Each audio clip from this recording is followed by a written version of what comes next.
কি কায়দা, জাপানের থেকে টাকা পাঠায়, আমেরিকা থেকে টাকা পাঠায়, এই বাংলাদেশের মোবাইলের মধ্যে ঢোকে না? এই টাকা উড়িয়ে উড়িয়ে আসতেছে, যদি দেখা যেত তাহলে পথে জাল পাইতে ধরে রাখতো না মানুষ। কোন ভাগ্যে ঢুকে, কি বুদ্ধি! আল্লাহ কা একটুক বুদ্ধি পেয়ে তুমি খুশিতে ফেটে পড়তেছো।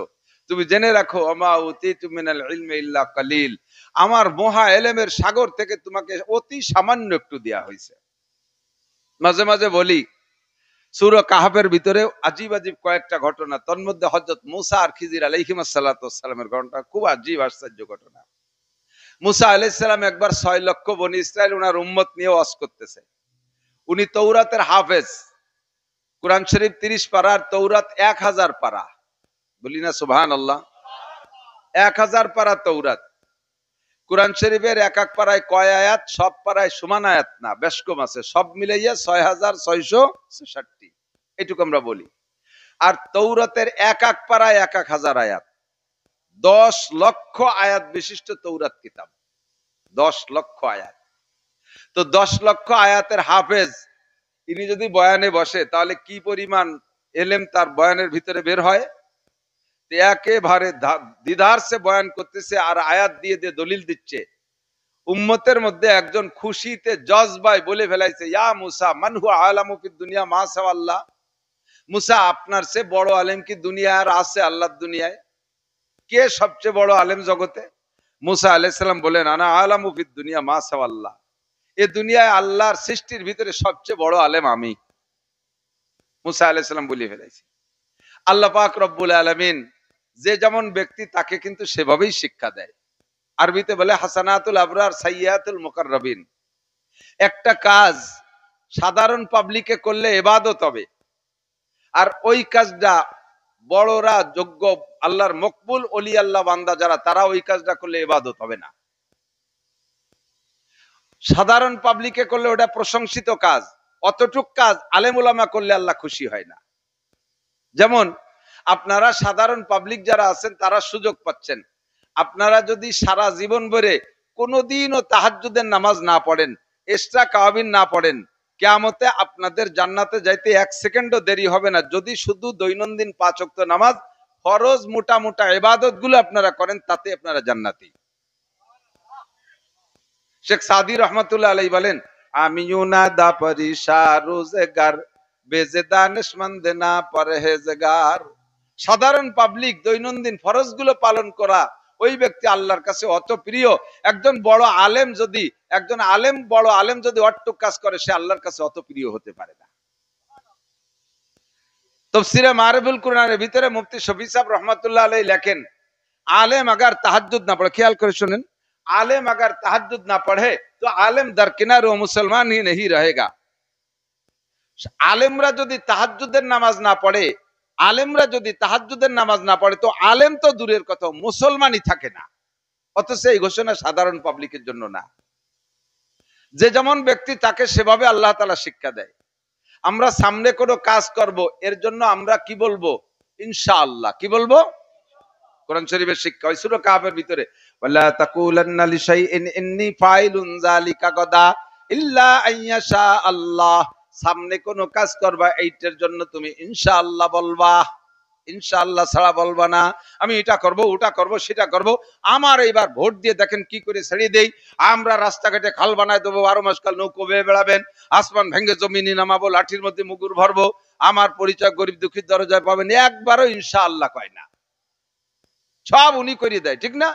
লাস্টে ভোট দিছি, উনি যে জেলখানায় বসে দিছে। তো তুমি যা যা করবা তা কবে করবা? এবার জেলখানায় বসে কয় ইনশাআল্লাহ বের হলে করব। একজন গাই কিনবে, তা বউর সাথে মশারা করে কয় দোয়া গাই কিনে আনবো, সাড়াবিটির হাটে যাবে। আগে সাড়াবিটির হাটে যে মুরব্বীরা যশোর যাইতে পারতো, সাড়াবিটির হাটেতে গাই কিনে। তো যার সময় বৌতি করছে, বলো যে ইনশাআল্লাহ দোয়া গাই কিনবো। আরে আমার টাকায় যে আমি গাই কিনবো, তো ইনশাআল্লাহর কি আছে?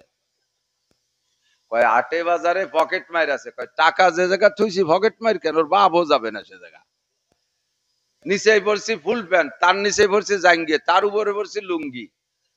সে জাঙ্গিয়ের তল পকেটে তুইয়া সেফটিন দিয়ে আটকাই দিছি। ও জায়গা সরে হাত দেবে কি? চোরের কাছে মারে ভাত আছে, টাকা কোন জায়গা চোরে জানে। গাইয়েরটা দাম দর ঠিকঠাক করিয়া টাকা দেবে, এর ভিতরে হাতে দেয় যে গোবর মাহানো, ওই চোররা মাহাই দিচ্ছে। চোরে কাকা কাকা পকেটে হাত দিয়ে নাতে গোবর, আসেন দোয়াই দিই। 5-7 চোর একসাথে কলের দ্বারে নিয়ে একজনে কল চাপে, আর কয়জনে দুইজনে হাত ধোয়, আর পিছন দিয়ে দুইজনে অপারেশন করে। কুজো হয়ে হাত ধরছে, তল ভাসতে কাটি বার হয়ে গেছে, হাত ধুয়ে পকেটে হাত ধরছে, তল দিয়ে হাত বার হয়ে গেছে। কি হলো, টাকা গেল কোন জায়গায়, সব নিয়ে গেছে। এখন গাই কিনতে পারে নাই, গাই কিনতে না পারিয়া বাড়ি চলে আসছে। গাই কিনতে যখন পারে, গাইড টাকাও নাই, ভাড়ার টাকাও নাই, সে সারা বিটে রাতে তাইটি আসতে রাত বেজে গেছে 11। একটু আগে বসেন, একটু আগে বসেন, কথা না বলি, কথা এসে গেছে বলতেছে, একটু কিছু সালাত লাগে মাঝে মাঝে, একটু খেয়াল।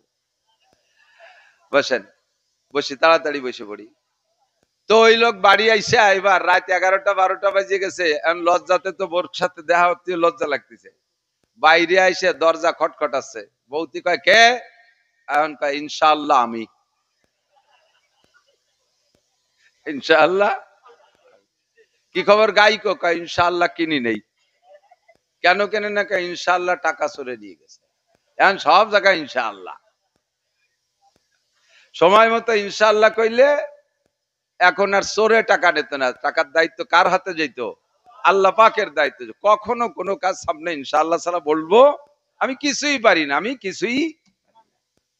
তো নবী আলাইহিস সালাতু ওয়াস সালামের কাছে কাফেররা এসে জিজ্ঞেস করছে, মুহাম্মদ 3টে প্রশ্নের জবাব দিতে পারলে তোমাকে নবী বলে স্বীকার করব। বলো 3টে কি? 3 প্রশ্ন। কয়টা? 1 নম্বরে রূহ কি জিনিস?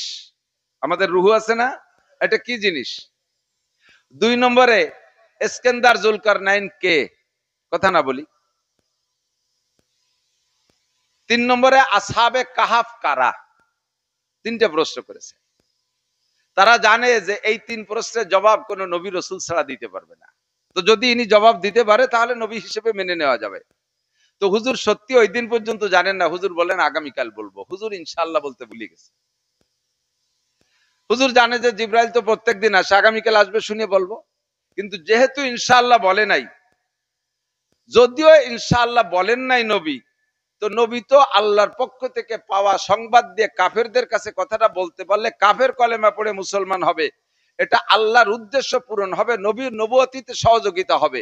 এ জায়গা তো আল্লাহ তাআলা দেরি না করে পরের দিন জিবরাইলকে খবরটা জানাই দেওয়ার দরকার। আল্লাহ পাক বিষয়টাকে এত গুরুত্ব দিয়েছেন যে ইনশাআল্লাহ কেন কইল না, শিক্ষা দেওয়ার জন্য 1 মাস ওহী বন্ধ করে দিয়েছে, জিবরাইল যাবা না। প্রত্যেকদিন কাফেররা এসে কয়, মুহাম্মদ তুমি গতকাল কইলে যে আজকে কবা কও, কয় যে আগামীকাল বলবো। এইভাবে কয়েকদিন বলার পরে তারা প্রচার শুরু করতে, মুহাম্মদ ভুয়ো নবী, ওর আল্লাহর সাথে কয়েকদিন যোগাযোগ করিয়ান ছাড়ি বেরিয়ে দিয়েছে। এই যে কবর প্রশ্ন করছে তা উত্তর দিতে পারে না, ও কোনো নবী না। হুজুর লজ্জায় ঘরের থেকে বের হয় না, ঘরের মধ্যে আটকে গেছে, চেহারা ফুলে গেছে, লাল হয়ে গেছে, গলা ফুলে গেছে। চেহারা ফুলে লাল হয়ে গেছে, গলা ফুলিয়ে গেছে, ঘরের থেকে বেরোয় না, কানতে কানতে হয়রান। 1 মাস যখন হয়ে গেছে আর তো দোস্তরে কষ্ট দেওয়া যায় না। এবার সূরা কাহাফ দিয়ে আল্লাহ পাক জিবরাইলকে পাঠাইয়া 3 প্রশ্নের জবাব শিখিয়ে দিয়েছে। 1 নম্বরে কুলি রূহ মিন আমরি রাব্বি, বলে দেন রূহ হলো আল্লাহর হুকুম। রূহ কি? আল্লাহর হুকুমে। দেখার মতো কিছু না। আজরাইলকে জিজ্ঞেস করছে, হুজুর আজরাইল তুমি তো এতদিন এত মানুষ পাইলে, রুহুটা কেমন বুঝলে? কয় যে হুজুর আমি বেরই করি কিন্তু টের পাইনি যে তা কি। তো যানজন বেরোয় না, হাতের মধ্যে একটু ওজন ওজন মনে হয়, তা আমি দেখি না, এটা আল্লাহর হুকুম। ইস্কান্দার জুলকারনাইনের কিসসা শুনাইলে, লম্বা কিসসা। আসহাবে কাহাফের কিসসা হুজুর শুনাইলেন। এর ভিতরে আল্লাহ পাক শিখাইতেছে, ওয়ালা তাকুলান্না লিশাইইন ইন্নী ফাইলুন যালিকা গাদা ইল্লা আইয়াশা আল্লাহ। সামনে কোন কাজ করবা আর বলবা, এর জন্য ইনশাআল্লাহ ছাড়া কথা বলবা না। নবী পাকের মতো জলিলুল কদর নবী, লাউলা গুমা খালাকাল আফলাকা খালিকুহা লাউলা গুমা খরাজাল ইনসানু মিন আদামি। যে নবীকে না বানাইলে আল্লাহ মানব জাতি বানাইতেন না, যেই নবীকে না বানাইলে আসমান জমিন বানাইতেন না, যেই নবীকে না বানাইলে আল্লাহর সৃষ্টির অনেক বড় বড়কে বানাইতেন না। ওই নবীকে শিক্ষা দেওয়ার জন্য আল্লাহ একটা কথার উপরে 1 মাস ওহী বন্ধ করে রেখেছেন। ব্যক্তি যেমন তার কাছ থেকে পাওনা তেমন। এই ভুলটা আমি আপনি করলে ওইভাবে আমারে অ্যাটাক করবে না, কারণ আমরা সাধারণ পাবলিক। কতক্ষণ আপনারা আমারে বাড়ির কাছে পাইয়া আপনাদের সাথে আত্মীয়তার সম্পর্ক নাই, স্বাভাবিকভাবে আসলে আমারে যথোপযুক্ত যত্ন করেন। আপনারে যতটুক চিনি, আপনি আমার বাড়ির কাছে যাইতেছেন, আপনারে ডেকে যদি বলি, এই আরে ভাই আপনার চিনা চিনা মনে হয়, আপনার বাড়ি কি করপাড়া নাকি? জি হুজুর করপাড়া। আমার চিনি ফেলাইছেন হুজুর, বসেন বসেন বসেন। বসাইয়া আমার বাড়ির দ্বারের চার দোকানের একটা কেক, একটা কলা, একটা চা খাওয়াই দিলে আপনি তাতেই খুশি হয়ে যাবেন। আপনার এর চেয়ে বেশি এতটুকু আমার কাছে দাবি ছিল না। একটুক করলে আপনি এসে গল্প করবেন, না হুজুররা খালি খায় না, খাওয়ায়ও। হুজুররাও, হুজুরদের ভিতরে মেহমানদারি যোগ্যতা আছে, কলিজা বহুত বড়। আর দেশি হুজুর তো আমাকে হুজুর খুব ভালো হুজুর, একটুকি আপনি খুশি হয়ে যাবেন। কিন্তু যেই লোকটার বাড়ি নিয়ে আমারে বছরে 2-4 বার 5 বার দাওয়াত খাওয়ায়, আমার মোটা মোটা হাদিয়া দেয়, সেই লোকটা যদি আমার বাড়ির কাছে যায় আর তারে যদি কই ভাই বসবেন, চা খাবেন, আসেন বসেন চা খান, ওই জায়গা চা খাওয়াইয়া কেক কোক ইত্যাদি খাওয়াইয়া আরো 2 ফানা কলাও যদি তারে দিয়ে দেয় যে ভাবির জন্য নিয়ে যান, ও কিন্তু খুশি হবে না। ওর দাবি যে মিয়া সেদিনে 1 সপ্তাহ আগে আমার বাড়ি একটা খাসি জমি যে খালাম, মড়কে খাইয়ে চলিয়ে আসলি, আর আজকে বাড়ির দ্বারা একটু বাড়ি রেখে নিতে পারলে না। তার সাথে আমার যে সম্পর্ক, আমার কাছ থেকে তার দাবিও সেরকম। নবী রাসূলদের সাথে আল্লাহর যে সম্পর্ক, আল্লাহ তাদের কাছ থেকে সেরকম দাবি করে। কাজেই সে জায়গা যদি সমস্যা হয়, সেখানে শিক্ষাটা সেভাবে দেয়। মুসা আলাইহিস সালাতু ওয়াস সালাম বলে ফেলাইছে আমি সবচেয়ে বড় আলেম। আল্লাহকে কথাটা ভালো লাগেনি। সত্যি তুমি বড় আলেম, তবে তুমি ওভাবে না বলে যদি বলতে আল্লাহ ভালো জানে সবচেয়ে বড় আলেমকে, তাহলে আমি সার্টিফিকেট দিয়ে দিতাম আমার মুসা সবচেয়ে বড় আলেম। যেহেতু তুমি নিজেরা নিজে বলে ফেলাইছো আমি বড় আলেম, কাজেই বড় আলেমের সাথে সাক্ষাতের জন্য তোমার একটা শিক্ষা সফরে যেতে হবে। কোথায় যেতে হবে? মাজমাল বাহরাইন, 2 সাগরের মিলন স্থান যে জায়গা, ওই জায়গা গেলে একটা লোকের সাথে সাক্ষাৎ পাইবা, তার সাথে কিছুক্ষণ থাকলে তুমি বুঝতে পারবা বড় আলেম কাকে বলে। মুসা আলাইহিস সালাম বললেন আল্লাহ একা যাব না, সঙ্গে কেউরে নেব? কয় সঙ্গে সফর সঙ্গী রাখা সুন্নাত। মুসা আলাইহিস সালাম ইউশা ইবনে নুন আলাইহিস সালাতু ওয়াস সালামকে, পরবর্তীতে মুসা নবীর পরে নবী হয়েছিলেন, উনাকে সঙ্গে নিয়ে সফরে রওনা দিলেন। যাওয়ার আগে যা যা নেওয়ার হুকুম হয়েছে সব নিলেন। আল্লাহ পাক বলছে একটা মাছ ভাজে নিবা, একটা মাছ ভাজা করে নিবা, ভুনা করে নিবা, ব্যাগের মধ্যে রাখবা, ওই মাছটা খাবা না। মাছটা যে জায়গা যে হারিয়ে যাবে সেই জায়গা তোমাদের গন্তব্য, ওখানে এই লোকটার সাথে সাক্ষাৎ পাবা। হযরত ঈসা ইবনে নূন আলাইহিস সালামের কাছে ওনাদের সফরের ব্যাগ, পথ চলতেছে চলতেছে, যাইতে যাইতে অনেক দূর গিয়ে কষ্ট হয়ে গেছে, ক্লান্ত হয়ে গেছে। একটা পাথর পাইয়া ওখানে বেড বানায়া, বিছানা বানাইয়া, পাথর বালিশ বানায়া দুইজন শুয়ে পড়ছে, ঘুমাই গেছে। কিছুক্ষণ ঘুমায়া ঘুম থেকে উঠে এবার রওনা দিয়েছে, সামনের দিকে যাইতেছে। কত দূর যাওয়ার পরে মুসা আলাইহিস সালাম বলতেছেন আয় ইউশা, ব্যাগে কি আছে বের করো, ক্ষুধা লাগছে খাই। ইউশা ইবনে নুন ব্যাগটা খুলে খাবার বের করছে, দেখে খাবারের মধ্যে সব আছে কিন্তু ভাজা মাছ নাই। মুসা আলাইহিস সালাম কয় ভাজা মাছ কো? কয় যে হুজুর তাই তো দেখতেছি না কোন জায়গা। কয় তোরে সাথে রাখছি কি জন্য, তুই যদি এই খবর না রাখিস। সাথে সফরে খাদেম রাখছি যে আমার স্যান্ডেল জোড়ান, তুই গুছাই গাছা রাখবি। কিছুক্ষণ পরে খাদেমের স্যান্ডেল ইয়া রাখেছে, আমার জোড়া তো তালাশি করে পাই না। ইউসা ইবনে নুন তো পরবর্তীতে নবী হবে, ভদ্র মানুষ। নবীদের ভিতরে যে চরিত্র আল্লাহ রূহের জগতে সৃষ্টি করে দিয়েছেন, ওই স্বভাব আর ওই ভদ্র চরিত্র দিয়ে ইউসা ইবনে নূন আলাইহিস সালাম আমাদের যুবকদের মতো জবাব দেই নাই। আমাদের যুবকদের যদি কইতাম ব্যাগের মধ্যে কি আছে খবর রাখবি না, খালি আমার দায়িত্ব নেই, আপনি খবর রাখতে পারেন না। ইউসা ইবনে নুন কয় কি কয়, জবাব দেয় ওমানসানিহু ইল্লা শাইতানু আনাযকুরা, আমি তো ইচ্ছা করেছিলাম স্মরণ রাখবো, কিন্তু শয়তানে ভুল হয়ে গেছে, মনে নাই কোন জায়গা থেকে হারিয়ে গেছে। এবার ইউসা ইবনে নুন আর মুসা আলাইহিস সালাম ওই জায়গা থেকে ব্যাক করছে মরুভূমির দেশ, বালির উপরে পায়ের ছাপ আছে, ছাপা দেখে দেখে দেখে দেখে দেখে আসছে। যে জায়গা ঘুমাইছিলেন ওই জায়গা আইসা দেখে ওই জায়গা সাগরেরই তো পাড়, ওখান থেকে দেখে মাছটা সাগরের পানির মধ্যে ঢুকে গেছে। পানি তাজা মাছ পানির মধ্যে ঢুকে যদি সামনের দিকে চলে যায়, মাছটা যার সময় তো কিছু জায়গা দখল করছে, সামনে চলে গেলে কি ওই জায়গা ফাঁকা থাকে না, পানি মিশে যায়, পানি মিশে যায় না। তো ওই মাছটা যে জায়গায় যে ঢুকে গেছে সেই জায়গা সারা বা সুড়ঙ্গ হয়ে রয়েছে, জায়গা পানি মিশে নাই। হযরত মুসা আলাইহিস এত বড় সুড়ঙ্গ হয়েছে, মুসা নবী সুড়ঙ্গ দিয়ে ঢুকে যেতে পারে। ইউসা ইবনে নুনকে বিদায় দিয়েছে, যাও তুমি যাও, এখন আর তোমার আমার সাথে থাকা লাগবে না। ওই জায়গাতে মাছের সুড়ঙ্গের মধ্যে দিয়ে ঢুকে গেছে, যাইয়ে দেখে সাগরের তলদেশে একটা দরবেশ বসা, সালাম দিছে আসসালামু আলাইকুম মানান্তা, সালাম দিয়ে বলছেন আপনি কে? উনি বলেন আনা খিজির। অমানান্তা আপনি কে? কানা মুসা বনি ইসরাইল, আমি বনি ইসরাইলের নবী মুসা। কি ব্যাপার, কি জন্য আসছেন? আমি আপনার সাথে কিছুক্ষণ সফর করব। হযরত খিজির আলাইহিস সালাম বলতেছেন, ইন্নাকা লান তাস্তাতিয়া মাইয়া সাবরা। ও মুসা, তোমার সম্পর্কে আমি জানি তুমি কোনো কথা কওয়া পার্টি, তুমি ধৈর্য ধরতে পারো না, তোমার মধ্যে অধৈর্যের পরিমাণ বেশি, কাজে আমার সাথে থেকে তুমি বেশিক্ষণ টিকতে পারবা না। মুসা আলাইহিস সালাম বললেন, ইনশাআল্লাহ পারবো। ওখান থেকে বের হয়ে আইসে এবার সাগরের পাড় দিয়ে কত দূর হাঁটছে, হাঁটার পরে সাগরের থেকে একটা শাখা নদীর পাশ দিয়ে চলে গেছে, ওই নদীর পাশ দিয়ে হাঁটছে।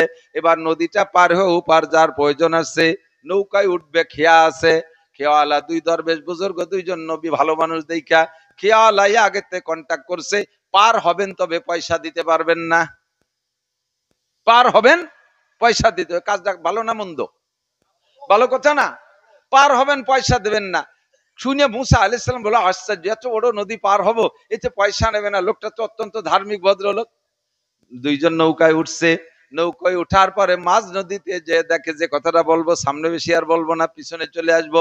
যেই কথাটা মুসা আলাইহিস সালাতু ওয়াস সালাম মাঝ নদীতে যখন দুইজনে গেছে, দেখো ওই নদীর ভিতরে একটা পাখিতে মুখ দিয়া সাগরের থেকে, নদীর থেকে পানি পান করলো। মুসা আলাইহিস সালামকে খিজির আলাইহিস সালাম বলছেন, ভাই মুসা দেখেন পাখিটা কি করলো। কয় পানি খাইলো। আপনার বিশ্বাস কতটুক পানি পান করেছে? কয় অনুমান 1 ফোঁটা পানি পান করেছে। আর দেখলাম ঠোঁট থেকে 1 ফোঁটা পানি ঠোঁটের থেকে পড়ে গেছে। খিজির আলাইহিস সালাম বলতেছে, ভাই মুসা, পাখিটা যে 1 ফোঁটা পানি পান করেছে সাগরের থেকে, তাতে গোটা সাগরের থেকে কি পরিমাণ পানি কমে যেতে পারে। মুসা আলাইহিস সালাম কয়, আপনার সাথে আমার থাকা মনে হয় হবে না রে বাপ, ভালো না। কে সমস্যা কি? এত কোনো বুকায়ও জিজ্ঞেস করে না। এত বড় নদী সাগর, তার থেকে 1 ফোঁটা পানি বাকিটি খাইছে। এ দুনিয়ায় কোনো কম্পিউটার কোনো যন্ত্র আছে যা দিয়ে মাপা যাবে সাগরে একটুক পানি কমছে, 1 হাত কমছে, 1 চুল পরিমাণ কমবে? এ জিজ্ঞেস করার কি অর্থ হতে পারে? খিজির আলাইহিস সালাম বলেন, কথা বলবেন না। সফরটার নাম হলো শিক্ষা সফর। আপনাকে শেখানোর জন্য আল্লাহ আপনারে পাঠাইছে, আমারে দায়িত্ব দেশে শেখানোর জন্য। এই জায়গা শেখার কি আছে? কয় এই জায়গা শেখার হলো আপনি জেনে নেন, আপনার 1000 পারা তৌরাতের এলেম আপনার মধ্যে আছে, আর আমার মধ্যে আমার যে এলেম আছে, এইরকম হাজার হাজার নবীদের, শত শত নবীদের মধ্যে যত এলেম আছে, সমস্ত এলেম মিলাইয়া ওই পাখিটায় যে 1 ফোঁটা পানি পান করছে অতটুক পরিমাণ, আর যেই ফোঁটা পানি ঠোঁটের থেকে পড়ে গেছে অতটুক হলো আমার এলেম, আর গোটা সাগর সমুদ্র সম পরিমাণ পানি হলো আমার আপনার আল্লাহর এলেম। আপনি 1000 পরে তৌরাতের হাফেজ হইয়া আপনি মনে করছেন আপনি সবচেয়ে বড় আলেম। ওমা উতিতুম মিনাল ইলমি ইল্লা কালিল। আপনাকে আল্লাহ সামান্য এলেম দিয়েছেন। ও দুনিয়ার বিজ্ঞানী, হে দুনিয়ার পণ্ডিত, হে দুনিয়ার ডক্টর, ইঞ্জিনিয়ার, বিজ্ঞানী যারা আছো, যত আবিষ্কার করো আমার আল্লাহর এলেমের সামনে তোমার এলেম একেবারে জাররা পরিমাণ তার চাইতেও কম। ঠিক না? তোমাকে অনেক কিছু আবিষ্কার করা ক্ষমতা দিয়েছি, 5টা জিনিসের কাছে তুমি যাইতে পারবা না। 1 নম্বরে ইন্নাল্লাহা ইনদাহু ইলমুস সাআহ, দুনিয়া ধ্বংস হবে, কিয়ামত হবে কবে, এইটা তোমরা কেউ কইতে পারবা না, তোমরা কেউ বলতে পারবা না দুনিয়া ধ্বংস হবে কবে। 2 নম্বরে কোন মেঘে বৃষ্টি নামবে, এইটা শিওর সংবাদ কেউ দিতে পারবা না, সম্ভাবনা কইতে পারবা, শিওর সংবাদ দিতে পারবা না। 3 নম্বরে কোন নারীর পেটে সন্তান আছে, এটা কেউ কইতে পারবা না, বাচ্চা পেটে আসার পরে মেশিন দিয়ে দেখে বলতে পারো, তবে আমি আল্লাহ বাচ্চা পেটে আসার আগেও জানি ওই মহিলাটার গর্ভধারণ করার ক্ষমতা আছে না নাই, কয়টা কন্যা সন্তান আছে, কয়টা পুত্র সন্তান আছে, নাকি মোটেই নাই, সব জানে কে? ইয়াহাবুলি মান ইয়াশাউ ইনাসা ওয়া ইয়াহাবুলি মান ইয়াশাউ যুকুর আও ইউযাওবিজুহুম যুকরানা ওয়া ইনাসা ওয়া ইয়াজআলু মান ইয়াশাউ আকীমা। যাকে খুশি ছেলে আল্লাহই দেয়, যাকে খুশি মেয়েও আল্লাহই দেয়। জোরে বলেন, ছেলে মেয়ে কে দেয়? আবার অন্তর থেকে বলেন, সত্যি কথা বলেন, কে দেয়? না, ভেজাল আছে। ছেলে মেয়ে কে দেয়? ছেলে দেয় আল্লাহ, মেয়ে দেয় বৌতি। আরে হয় তো বেশি বেশি মাই হলি বউডারে বাড়িউন কে?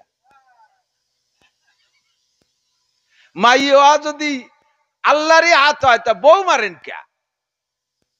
যদি কোনো বেটার বোর বেশি কোনো কোনো মেয়ে হয়, ছেলে না হয়, শ্বশুর শাশুড়ি ও ওই বউডারে কোণঠাসা করে রাখে, সংসারের ভিতর ওর চাপের মধ্যে রাখে, ওরে মোটে চোখ পাইতে দেখতে পারে না।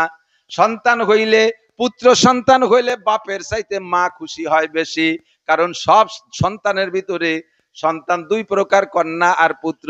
কন্যাগুলো বাপের দলে চলে যায় আর পুত্রগুলো মার দলে চলে যায়। সাংসারিক ভাবে একটা রাজনীতি চলে, ঠিক না? একটা দলাদলি আছে না? আপনি আপনার স্ত্রীর গায়ে হাত দিয়ে দেখেন, ছেলেগুলো বড় হলি ছেলেরা কি করে, ওরা গায়ে হাত দেয় না কিন্তু কথা কমে, আব্বার কোনো বোধ বুদ্ধি নাই। আপনি কি কি বলে আমার মার গায়ে হাত দিলেন? যদি আজকে আপনি আব্বা না হতেন তাহলে দেহায় ছাড়িয়ে দিতাম। আর বেশি মাত্রাগুলো তো বুড়োরে গেটি ধরে তবলিগি হটায় দেয়, ঠিক না? মাইয়েগুলো কি এর ওই সময় আপনি যদি আপনার স্ত্রীকে মারেন, মেয়েগুলো কি করে? মেয়েগুলো যাই ওর মারে রাগ করে, তুমি বুড়ো হয়ে গেলে বাতাসে বোঝো যে আব্বা একটু খ্যাটখেটি, তা কোথায় কোথায় অত তর্ক করার কি দরকার?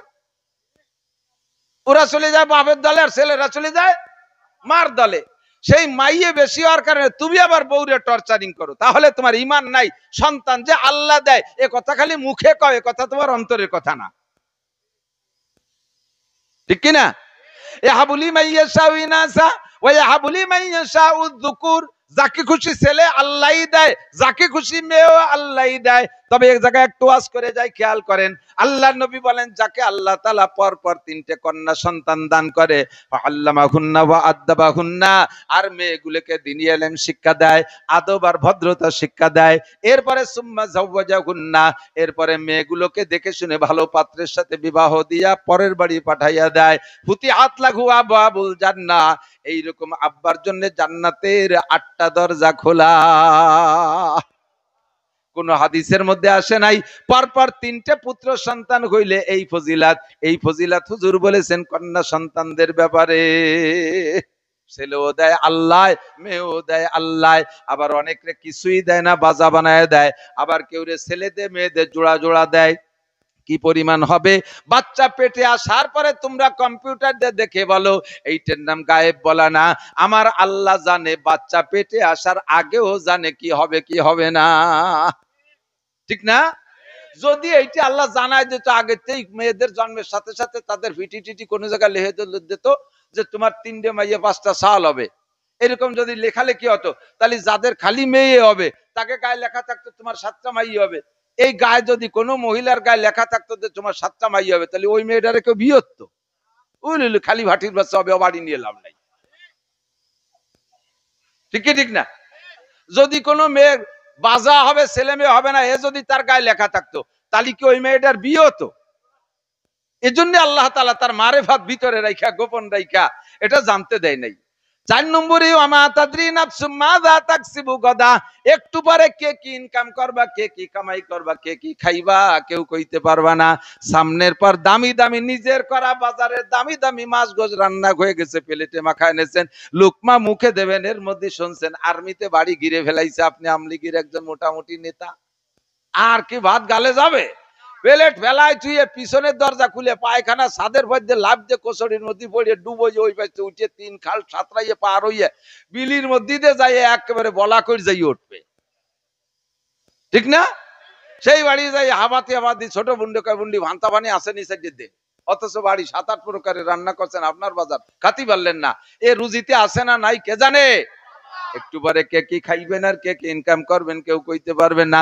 5 নম্বরে ওয়ামা তাদরি নাফসুম বিআইয়্যি আরদিন তামুত, কে কোন জায়গা মারা যাবে তা বলার কায়দা নাই, তবে মরণ যেখানে আছে সেখানে যাইতেই। ঈদের দিন, ঈদের পরের দিন শুনছেন মনে হয়, ফেসবুকে দেখছেন, আমাদের নদীতে একটা ছেলে মারা গেছে, হাফিজুর মুন্সির ছেলে। বাড়ি তারা কোনোদিন নদীতে গোসল করতে আসে না, আসলেও বছরে 1-2 বার আসে, যুবক মানুষ। তার আব্বার কাছে বলছে, আব্বু নদীতে গোসল করতে যাও, কয় না খালে যায়, হেনে খালে গোসল করি। হাফিজুর ভাই বলতেছিল আমার কাছে, আমি নিষেধ করছি, খালে যাইতে বললাম, খালে গেল না। ও কোন ফাঁকে চলে গেছে নদীতে, যাইয়া জাল মাজাই বান্ধে, নদীর উপর যে জাল খেয়াবে সেই জাল মাজাই বান্ধে রওনা দিছে। পিরাই চলে গেছে 20-20 হাত দূরি থাকতি আমার বাড়ির কাছে নদীর মাদ্রাসার ঘাটে, হাত 20 দূরি থাকতি জালে যে টান দিছে, আর নিজেকে কন্ট্রোল করতে পারেনি। সাথে যারা ছিল তারাও চেষ্টা করে পারে নাই। পাশের একজনের লুঙ্গি ধরে লুঙ্গি খুলে নিয়ে চলে গেছে, তবুও সে বাঁচতে পারেনি। এখন কয় যে তুই কেন গেলি, কেন গেলি? কয় এই কেনর করে জবাব নাই, ওখানে যেতেই হবে, তার মরণ সে জায়গা আছে। দো চিজা দমিরা কাসাদ জোরে জোর, একে যাবদানা দেখার খাকে গোর। দুইটা জিনিসে মানুষকে গন্তব্যে নিয়েই ছাড়ে, একটা হলো রুজি আর রুটি, আর একটা হলো কবরের মাটি। ওখানে তাকে যাইতেই হবে। আমাল হায়াতুদ দুনিয়া ইল্লা কালিল, এ দুনিয়ার জিন্দেগি একেবারেই সামান্য, একেবারে সামান্য। কার কতটুক হায়াত আছে আমরা কেউ জানি না। যে যতটুক আজকে পর্যন্ত বেঁচে আছেন, ধরে নেন আপনার আমার নামে এতটুক হায়াতি বরাদ্দ ছিল, আজকে ফজর পর্যন্ত বাঁচবো বলে কোনো গ্যারান্টি নাই। একটু একটু সাক্ষী দেন, ঠিক কি ঠিক না? কোন বাহাদুর আছেন গোপালগঞ্জে, কোন নেতার মধ্যে বসা আছেন যে আমি ফজর পর্যন্ত বেঁচে থাকবোই? বলেন তো একজন। আজরাইল আমাকে বাড়ির দ্বারে আসতে দেবেন, আমরা 7 ভাই তাগড়া তাগড়া ডাল সব কিনে দাঁড়ায় থাকবে, পারবেন? যদি কয় তুই ক যে আমি মরবো না, সকল পর্যন্ত বাইসে থাকবো, খালি ক মুখ দে, তোরে মারবো এই জায়গা ফেলায়, তোর বাড়িও যাই দেবো না, হতে পারে? কাজে এই জায়গাটা বড় বিপদ। এই জায়গা আমরা কেউ জানি না, কে কতক্ষণ বাঁচবো জানি না। দুনিয়ার হায়াত একেবারে কম, আখিরাতের হায়াত হলো অরিজিনাল হায়াত। আল্লাহ কাবা ইন্নাদ দারাল আখিরাত লাহিয়াল হায়াওয়ান, আখিরাতের হায়াতই হলো হায়াত। যুবক আমার দিক তাকাও, পাগলামি করো না। আসল হায়াত আখিরাত, দুনিয়ার হায়াত আজ আছে কাল নাই। বাপ থেকে যাচ্ছে, দাদা থেকে যাচ্ছে, নানা থেকে যাচ্ছে, মা থেকে যাচ্ছে, সন্তান চলে যাচ্ছে, নাতি চলে যাচ্ছে, পোতা চলে যাচ্ছে, ছোটগুলো চলে যাচ্ছে, বুড়োগুলো রয়ে যাচ্ছে। সমাজে আরো বাস্তবে দেখা যায় বুড়ো মানুষের চাইতে জুয়ান মানুষ বেশি মরে। কতক্ষণ বুড়ো রাজ তো বুড়ো হতেই পারতেছে না, বুড়ো আর আগেই শুয়ে পড়তেছে। দুই একটা বেশি বুড়ো হয়ে গেছে, যা তা উজোয় না বাইটেও না, গাতি ধরে বড়ি রয়েছে। তাকে নামে কত জালালি খতম পড়াই, তা মরেও না বাঁচেও না। কিন্তু টপটপ করে যুবকরা মরে সাপ হয়ে যাচ্ছে। তুমি কখন মারা যাবা কেউ জানো না, কিন্তু অনাদি অনন্তকালে শান্তি আর শাস্তি সেই জগতের জন্য যাহা কামাই করবা এখান থেকে, এইটাই আমার আর তোমার সঙ্গে যাবে, এছাড়া আর কিছু যাবে না। ধন দৌলত টাকা পয়সা যা কামাই করেছি, একজন মানুষও বলতে পারবে না, যদি প্রত্যেকের পাট পাট করে আমি আলাদা করে অডিট করি, একজন মানুষ অডিটে জবাব দিতে পারবেন না। ইনকাম যেদিন থেকে শুরু করছেন সেদিন থেকে আজকে পর্যন্ত কত টাকা কে ইনকাম করছেন বলতে পারবেন? পারবেন? কেউ পারবেন না। আর যা ইনকাম করছেন সব টাকা রাখতে পারছেন তাও কইতে পারবেন না। ইনকাম করছেন খরচ হয়ে চলে গেছে। সামনে যা ইনকাম করব তাও জানি না, আর যা ইনকাম করব তাও রাখতে পারবো না। আল্লাহ পাক রব্বুল আলামিন বলেন, ওমা তুকাদ্দিমু লিআনফুসিকুম মিন খাইরিন তাজিদুহু ইনদাল্লাহ, দুনিয়া থেকে ভালো মন্দ যাহা ইনকাম করবা আমার কাছে পাঠায়া দিবা, ওইটা তুমি সময় মতো পাইয়া যাবা। সব সময় মতো আমার কাছে, একটুও কম হবে না। এখন এই অল্প সময়ের ভিতরে হায়াত কম কামাই বেশি, সময় কম কামাই বেশি। হুজুরে পাক সাল্লাল্লাহু আলাইহি ওয়াসাল্লাম সাহাবায়ে কিরামদেরকে নিয়ে বলতেছেন, কুল্লু উম্মতি ইয়াদখুলুনাল জান্নাহ, আমার সব উম্মত জান্নাতে যাবে এবং তা আমার সাথে যাবে। একটু কোন সুবহানাল্লাহ। সব উম্মত জান্নাতে যাবে এবং হুজুরের সাথে যাবে। আপনারা খুশি না? হ্যাঁ, বেহেশতে তো যাবই, সাথে যাব নবীর সাথে। 8টা জান্নাতের মধ্যে ফেরদাউস সবচেয়ে শ্রেষ্ঠ জান্নাত, আর নবী যাবেন জান্নাতুল ফেরদাউসে। তাহলে নবীর সাথে যারা যাবে তারাও জান্নাতুল ফেরদাউসে। আপনারা ফেরদাউসে নুজুলা, কুরআন শরীফের ভিতরে অনেক জায়গা আছে, আপনাদের জন্য জান্নাতুল ফেরদাউসের ভিতরে মেহমানদারি হবে। মাওলানা বলছে না, হযরত আইয়ুব আলাইহিস কি বলে, হযরত দাউদ আলাইহিস সালাম সূরা তাহা তেলাওয়াত করে শোনাবে, হুজুর আলাইহিস সালাম ইয়াসিন শোনাবে, আল্লাহ পাক সূরা আর রহমান তেলাওয়াত করে শোনাবে। এই মাহফিলের ভিতরে তেলাওয়াতের পরে সমস্ত জান্নাতীরা আল্লাহর কাছে অনুমতি চাইবে, আল্লাহ তেলাওয়াত শুনলাম, তাহলে এখন যাই। আল্লাহ পাক রব্বুল আলামিন বলবেন, আমার মাহফিলে এসে একটু তবারক না খাইয়ে খালি মুহি চলে যাবে, এটা কেমন হয়? মাহফিলের শেষে বিভিন্ন জায়গায় তবারক দিচ্ছে তোমাকে দুনিয়ায়, তা আমার জান্নাতি মাহফিলের মধ্যে তবারক না খেয়ে চলে যাবে, এটা কেমন দেখাবে? একটু তবারক হবে তোমাদের জন্য। জি আল্লাহ, তবারক নেব। তো আল্লাহ পাক ওই জায়গা আপনাদেরকে এই কোরআনের মাহফিলে বসে তবারক খাওয়াবেন। এক একজনের সামনে তবারক বিতরণের জন্য আসবে 72 জন করে হুর। এ হুররা খাবার দিয়ে চলে যাবে আলাদা করে গোডাউনের মধ্যে, তা না, যার জন্য যেই 72 জন হুর আসবে, ওই 72 জন ওই লোকের বউ হবে, স্ত্রী হবে। সুবহানাল্লাহ, ভাঙ্গাচুরা হয়ে গেছে, কম হয়ে গেছে বলে বলল না, মেলা 72 জন বউ বয়তে আপনি সুবহানাল্লাহ করতে বয়তে। যে আমাকে বাড়ির ভাষায় একজন 2 বিয়ে আছে, 2 বর দাপটে, সে লোক বাড়ি থাকতে পারে না, 12 মাস কাল চিল্লে তাই। জান্নাতি স্ত্রীদের ভিতরে কোনো গ্যাঞ্জাম হবে না, কোনো মারামারি নাই, দাঙ্গা হাঙ্গামা নাই, সবাই খুশি থাকবে। কাজে 72 জনে ভয় নাই, খালি 72 জন না। এরপরে জান্নাতে যাওয়ার পরে প্রত্যেক মাসে 1000 করে বিয়ে করবে এক একজন জান্নাতি পুরুষ। আল্লাহু আকবার, 1000 করে বিয়ে করবে। ও বোর অভাব হবে না, ও জায়গা চাইরে নাও দেন মহরে টা দেয়া লাগবে না, বিয়ের বাজারও করা লাগবে না, বউরে কামাইরে খাওয়ানো লাগবে না, 1000 করে বিয়ে করবেন, বলি সুবহানাল্লাহ। এই 72 জন করে হুন, মহিলারা আবার মনে মনে রাগ হচ্ছে যে উনরা 72 জনের পারে, আমাকে কয়টা তা তো করলো না। এক একজন মহিলা কয়টা স্বামী পাবে তা তো একটা দরকার আছে না, তা দরকার নাই। দুনিয়ায় যেমন একজন মহিলা একাধিক স্বামী গ্রহণ করা বদনাম, একজন পুরুষের 4টে বিয়ে করলেও 4টে বিয়ে অনুমতি আছে, 4টে তো করতে পারবে না, কি বলেন? একজন পুরুষের 4টে বিয়ে করতে পারবে। কয়টা বিয়ে? 4টে বিয়ে করতে পারবে। 4টে বিয়ে করতে, 4-এর বেশি একসাথে রাখতে পারবে না।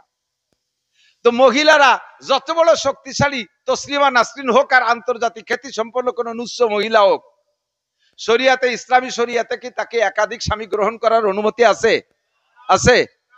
পুরুষরা যদি 4টে বিয়ে করে জায়েজ আছে, তবে সমাজে একটু কয়ে যায় ফাঁকে ফাঁকে, দিক টাকার সমাজে যদি কোনো পুরুষ একাধিক বিয়ে করে, তার আগের বউটা তো রাগ হয়ই হয়, সাথে প্রতিবেশীরাও ওই পুরুষটারে খুব ঠাট্টা করে, চরিত্র ভালো না, দিয়ে নাই এক বউতি ভরান ভরে না, নুসু আবার 3টে বিয়ে মারাইছে।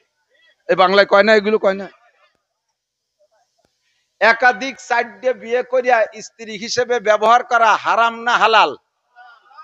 একটা একাধিক বিয়ে করলো না, খুব লোকটা ভালো, একটা বউ নিয়ে থাকলো, বিভিন্ন প্রয়োজনের সময় বউরে পালো না যাইয়া আর এক বাড়ি যে ধরা খাইয়ে জুতোর বাড়ি খেলো, এটা ভালো? বিয়ে দুটো করলো না, আকাম করে করে ধরা খাইয়ে জুতোর বাড়ি খায়, এ লোকটা ভালো, এ লোকটা খারাপ না। আর একটা লোক 4টে বিয়ে করে চরিত্র নিয়ে নিয়ে স্ত্রীর ভিতরে থাকলো, সীমাবদ্ধ থাকলো, এই লোকটার চরিত্র ভালো না, এই বলে আমরা তারা ঠাট্টা করি, এই বলে তারা আমরা ব্যঙ্গ করি। এটা দারুণ শরীয়ত বিরোধী কথা। যে একাধিক 4টে বিয়ে করছে, যদি আল্লাহ তাআলা তাদের তৌফিক দেয়, সুযোগ দেয়, কেন করবে না? 4টে গুণ থাকলে বিয়ে করতে পারে 4টে। কয়টা? এক নম্বরে শারীরিক অবস্থা ভালো থাকতে হবে। খেয়াল করেন, শারীরিক অবস্থা মানে মোটা সোটা এরকম ভিডিও বুড়ো না, অনেক মোটাকে কিছুই নাই, কি নাই তা করতে গেলাম না, কিন্তু শারীরিক অবস্থা ভালো আছে। এক নম্বর, কিছুক্ষণ বসে থাকার পরে উঠে দাঁড়াইছে, সোহে ঘন টিবলি মারে, আমি নূর দেখতেছি, সোহে জুনি জলে উনি নূর দেয়, তোমার আড়েরও মগজ হয়ে গেছে, তুমি 2 বিয়ে না, তাড়াতাড়ি তুমি কাজু বাদাম খাও বাঁচতে চাও যদি। এক নম্বরে শারীরিক অবস্থা ভালো থাকতে হবে। 2 নম্বরে ইনকাম সোর্স ভালো থাকতে হবে। বউ পালা হাতি পালার চাইতে কঠিন, ইদানিং কালে আরো বিপদ। আমাদের ছোটবেলায় আমার মা বলতো, বাবা বউ পালা হাতি পালার চাইতে কঠিন। আর এখন তো দেখি মাশাআল্লাহ, স্বামীতে ভ্যান চালায়, বউরে 2800-3000 টাকা দামে 3 পিস কিনে না দিলে উনি পড়তে রাজি না। সোনো প্রসাধন ইত্যাদি তো আছেই আছে, কত কঠিন। আমাকে মা চাষিরা আগে নাড়া কাটিয়ে জাল দিত, মুরব্বীরা কথা কর না, 8 আর 10 আছে, আর লক্ষ্মী দিকে আর আমন ধানের নাড়া আইনে তুতেন না বাড়ি, তাই কাটিয়ে কাটিয়ে আটটুক আটটুক করে তাই দিয়ে জাল দিত না। এমনি কিসে নাড়া কাটাকাটি আছে? আমাদের মা চাষিরা নিজেরা কুড়াল দিয়ে চলা ভাইড়ে রান্না করতো। আর এখন সব অটো হয়ে গেছে, মহিলা সব অলস, রাইস কুকারে ভাত হবে, প্রেসার কুকারে তরকারি হবে, গ্যাসের চুলে রান্না হবে, জামা খরিদ করে কারবার নাই। উঠোন লেপের ধান শুকানো লাগতো, এখন উঠোনও পাকা হয়ে গেছে। ঘর লেপা লাগতো কাঁচা ঘর, তা হয়ে গেছে পাকা। খেতা সিলাই ওরা লাগতো, তা 150 টাকা দামের কম্বল, 150 টাকা দামের কম্বল। সিজন আসলে ওরা ল্যাপ সিলাই ওরা লাগতো, তা পাওয়া গেছে দামি দামি কম্বল, আর সে ল্যাপের দোকানে ল্যাপ কিনে আনা যায়, ঠিক কিনা? খেজুরি বাটি বুনে ব্যবহার করা লাগতো, 250-300 টাকা দামালি প্লাস্টিকের বাটি। কি লাগতেছে? কোনো কাজ আছে বিটিকে? ধান সেদ্ধ হয়ে খাইতে কষ্ট হবে, তা ধান বেশি ফেলাই দিয়ে চাল কিনে নিয়ে এসে অটো হয়ে গেছে সব, যার আগায় অজ্ঞ। আমি তো আর আসতেছি না, আজকে সারি যেতে পারলি।